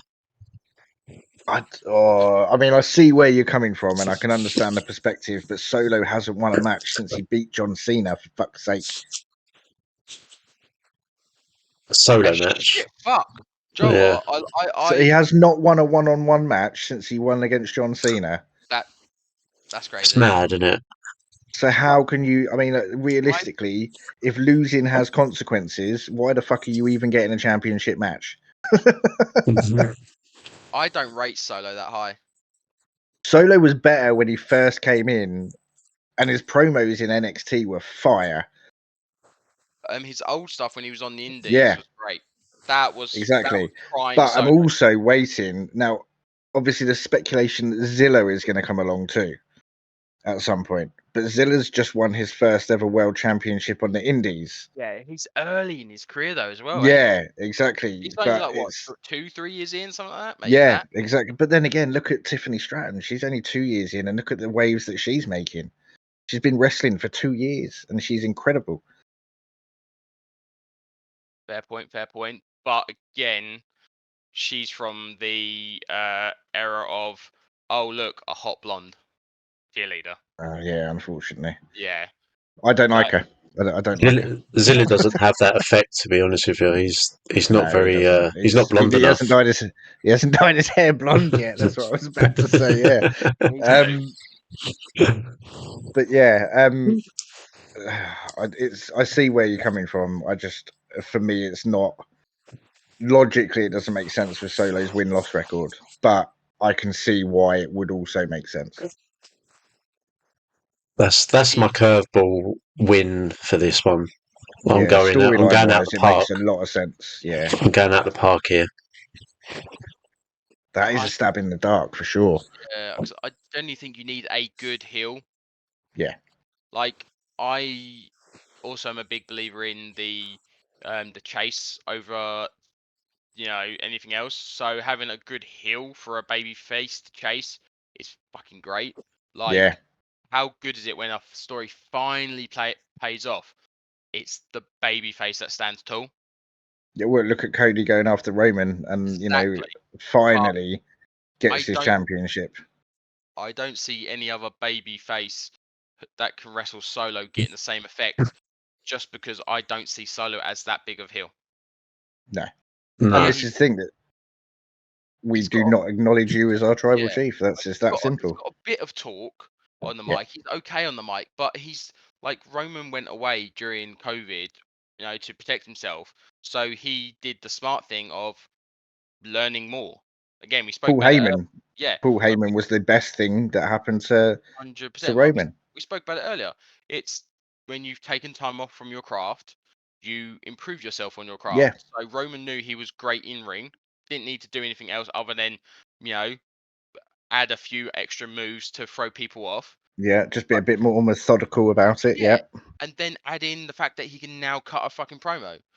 And a hell of a promo he does. Yeah. Tell me about it. Like, a couple of years ago, him and John Cena. John Cena absolutely wiped the floor with him. How many times has John Cena, if you look at microphone work, and I've said this for ages, it doesn't matter what role they play in WWE or wrestling. If you look at microphone work, John Cena, Stone Cold, The Rock, Paul Heyman, all up there as the very best. 100%. Hands down. Completely agree with you. But yeah, no, I mean, I can see it happening. I can see what you're saying with the curveball, and it's a fucking interesting curveball for sure. If that happens, I'm gonna fucking PayPal you a tenner on the night. Drew McIntyre and CM Punk. Oh, I left this for last because obviously this has been a hell of a story. There's been no action between them for a while. Obviously, Punk has attacked Drew a couple of times. Drew injured Punk at the Rumble on his return after 10 years. But other than that, there's been nothing. It's just been promo, and it's been fucking amazing. I don't know how to call this one. This is the hardest one to call, honestly. I want Punk to win. I want Drew to win. fuck, I want Seth Rollins to win, and he's the referee. I just don't know. I can't give an answer on this one myself. I honestly can't. Does it just end in a disqualification where they just all end up beating the shit out of each other? Seth doesn't want either to win, teases them throughout the match. I think Seth gets frustrated and intervenes somehow, yeah, and then they go on to a triple threat maybe. I don't know, but I want to see CM Punk. I'm just looking forward to that bell ring and then them just fucking going at it. Well, if you look at it again this way, they cut a promo on Monday. Seth Yeah. said everything is at my transgression, so it's disqualifications, everything. Yeah. So instead of having a normal, it's essentially a no holds barred kinda match. This is an Extreme Rules match, isn't it? Let's Yeah, face it. This is anything goes. because not gonna lie, CM Punk can grab a chair, hit Drew, look at Seth, and Seth just goes, and vice versa. Yeah. Or I he can think go grab Seth's a gonna. kendo, I and then think Seth's Seth's gonna. I fucking think Seth's gonna get out and grab 2 kendo sticks and chuck them in and go, there you go, fucking fight. Completely agree. Mm. I reckon. I wouldn't put it past him at all. I reckon that another option would be both Drew and Punk. They're going at it. They go to do something. Seth's nope, stop. Takes weapons off them, throws them away, and then it keeps happening throughout the match. So they go to do something, make it mean something more, and he goes, nope, not on my watch. Da, da, da. They get to the point where they get a weapon, they go for it. He goes, no, don't you hit each other? I will They turn on him. and just go, bang. Yeah. Fuck him off, and then they just go fucking ham. Hell for leather. Then he wakes up, and then he rather does one of two things. Whoever's down, 1, 2, 3, or ring the bell, DQ. He then comes in with his own fucking weapons and fucks them both up. I don't even think he'll DQ them. I think he'll just curb stomp the both of them. A double pin, draw. Fucking hell, could you imagine? Think about it. Like you said, yeah. They've beaten if the he crap takes out them of each both out and they both end up landing on each other and one hand over the other and vice versa. Yeah. Literally take them both out with weapon, then curb stomp them. One arm up over each other. 1, 2, 3. Jobs No are good. contest. No contest. It's a draw, and then they've got to deal with the fact that they can't beat each other, and then they both go off. And that would torment the fuck out of them. And then Seth and at the same time is like, isn't it? I've beaten you both, because obviously he's the one that knocked them both out, and then that leads to a triple threat. Fucking hell, Franklin! Throw a spanner in it, make it harder. Jesus! Another curveball. I love it. Wow! It's just come to my head that I genuinely think Seth's gonna cost them by making it a no contest. It's not gonna no DQ, no pinfalls. It will. Well, I'll say no pinfalls. It'll be a double pinfall. It will be a draw. That'll be a hell of a finish to that fight. Seth literally sings his song. His music hits, and all the crowd go mental. They wake up and they're like, "What the fuck happened?" Monday night, he comes out, his normal, self. Ha ha ha! I screwed them both, brother. It's gonna end up one or two ways. It's gonna have him as like booed the fuck because he fucked up CM Punk, or he's gonna get cheered because he fucked up Drew McIntyre, or fucked them both up. I felt for Drew. Can I just say one thing? I felt for Drew at Clash of the Castle when CM Punk came out. And they cheered CM Punk over Drew McIntyre in his home country. In his own home country, and they fucking cheered CM Punk. But it was the curse because they did it the way they did it, and there was only two ways it could go: Punk costs or he wins. There was no in between. And everyone, I mean, if you thought he was going to win, then you were a bit blindsided by it, and blindsided by the hope. A bit like we were with Cody the first time we met, Roman. We all thought he was going to win. The same with Sammy when he went against Roman and he was tearing the bloodline apart. You live in that moment of hope, and then I knew all along. I was like, Punk's coming. Punk is coming. Yep. he's not going to let it. It was the weird camera angle that tipped me off, because you see the weird camera angle and suddenly the random ref has slid in. And bear in mind, not in black trousers. And it's like, hold on a minute. Son of a bitch kind of moment, So it was just, and going on Clash of the Castle real quick, fucks me off to no end, right? One thing from that fucked me off. The women's tag team titles changed hands. Yeah. Joe, what the fans were saying the day after. No, what were they saying? The only reason why is it Isla Dawn or something? Because of Scotland, because it Nope, was in nope, Scotland. No, nope. Apparently, it's because her dad died the week prior. shit. I mean, if Apparently, that's true, but she went on. that's not fair. Yeah, she went on Twitter to say that or someone retweeted that apparently the reason for it is because her dad passed and they wanted her to have that moment or whatever. And then other people within the company have come and gone, no, she won it because she's fucking good. Her and her tag partner earned the They are fucking good, but chance. where have they been as well? Though Like, I mean, well, it's question. NXT for some of it, haven't they? They But have been, but I this mean, is the I'll be thing. honest. Like I don't ever like that annoys me about wrestling fans. I'm sorry, but whenever something good happens for someone who truly does deserve it, they instantly start looking at as a reason why, in the sense of they're good. We do analyze anything, everything. Yeah, Yeah, but yeah, we it's do. but sometimes it's in a good way, sometimes in a bad way. So like you've just had two women from one Scotland, one Ireland, Mm, like they've just fucking got the titles, and the reason the fans can come up with not the fact that they work their asses off or anything like that, it's because one of their dad dies. yeah, I think that's and fucking that fair. is. I mean, if that's true, that's the reason it happened, then that's not fair. No. But genuinely, they're both good wrestlers. Hmm. My question would be is just where have they been since? Because they haven't been given much time. They haven't been given many matches, and this is the problem with WWE at the moment, in particular. The women's division and the tag divisions, both men's and women's, are so lackluster. They're Yep. just dire at the minute, and it's not the wrestlers' fault. No, not It's at all. not their fault at all. No energy put into it at No, all, though, is there? It's and like, this oh, is we've got this spot here. Oh, we'll do something with the yeah, women's tag match, or we'll just stick 1-on-1 with a manager in for the like between yeah, these two tag teams. There's no and effort to get something good out of them. that's the thing. It's just like we're gonna put this match on to fill a gap. Yeah. It's gonna be a 2 to 5 minute match. It's basically gonna be an advert filler. Yeah, Theoretically, but yeah, I just think I think that's. I mean, Isla Dawn and Alba Fire are amazing performers, and I think they deserve it. I think they could have. I think they could have had more time on the main event roster and more wrestling time on the screen. I think is probably what a lot of Yeah. people are thinking. They've But got a lot more to give. I know of their work from NXT, so I'm familiar with them, whereas some people might not be. So I know they deserve it. Yeah. But again, like it really grates me that you've got a team like the Bloodline that are built of the new age Bloodline, that are this savage faction, and you've got Jacob, who is fucking mad. That guy is absolutely crazy, and he's crazy good as well. Scary. And you've got him and Tamatonga that are clearly going to win against DIY.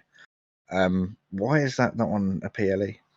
That's DIY are a fantastic team. Tommaso Ciampa and Johnny Wrestling are amazing, and they're Right. great together as well. Why would you not have that as the opener at least? Just No idea. it Doesn't make sense. really, yeah, it doesn't make sense to me either. On that note, though, I think that's really all we've got time for. I mean, this has been a really long podcast. I know I've enjoyed every fucking minute of it, but Bloody hell. it has been a really long one today. I think this is our Yeah. longest one yet, actually. Apologies. No, don't apologise, dude. I've enjoyed it's it been thoroughly. great. I really have. Joe, it's been fantastic, and I appreciate you both having me on. No, It's and been so dude, much fun. Appreciate you genuinely, coming on. Honestly, yeah, I really do appreciate you coming on. And like Sully, we'll get you on. And actually, my aim is now we've had the both of you on, I would like at some point to get a couple of you on at the same time, and chat with you. I know I've got to talk to Richie. I've got Richie lined up to come on for an episode, which I'm excited about as well. And I'm gonna talk to some of the other guys from SOS as well and see if they're happy to come on. 100%. Honestly, like I said earlier on, like Richie's great, Oscar, Mickey B. Yeah, Like again, Mickey B's an unsung hero. He's got a lot of passion for this business that yeah. not a lot of people get to see. I've wrestled him a few times, and every time I've come away going, Joe, what? That's been a belter. I've enjoyed every second of it. So if you do get a moment, again, another endorsement for another wrestler other than Oscar and Richie and Abreu and Warnes, Mickey fucking B. Yeah, All right. Mickey's amazing. I've seen him perform a few times, and he is solid. Honestly, He is a solid performer. he deserves a lot. That, like, he's one of those, again, another nice guy. You can't go wrong with him. Again, solid wrestler. Yeah. Lovely bloke. Deserves a whole lot more. Well, hopefully we'll get more of you guys on, and hopefully we'll get you back as well. I'd be 100%. thrilled I'd love to be back. have you back. It's been fun. Um, We chatted, I think, it's 10 to midnight now. We Yeah. chatted maybe for an hour about me and wrestling, and then we spent Yeah. the rest of it talking wrestling. But It's a that's lot what of it's fun. about. Is that's what it's Yeah. about, and that was the whole point of the podcast, is that we just enjoy chatting about wrestling, whether it be 100%. from a perspective of you being a wrestler or the perspective of just being a genuine wrestling fan and enjoying it all. No, definitely. It's been great fun. Thanks for having me. Yeah, no worries, Franklin. Again, thank you so much, guys. If you want to go join, drop a follow to Franklin on Instagram, the amazing Franklin. As you've seen for the last few hours, absolute great guy. Dude, I appreciate you, and JJ, we'll obviously catch up very soon as well. Yep. I appreciate you both. Peace Thank out. you so much, guys. Take care. Appreciate you. Take care.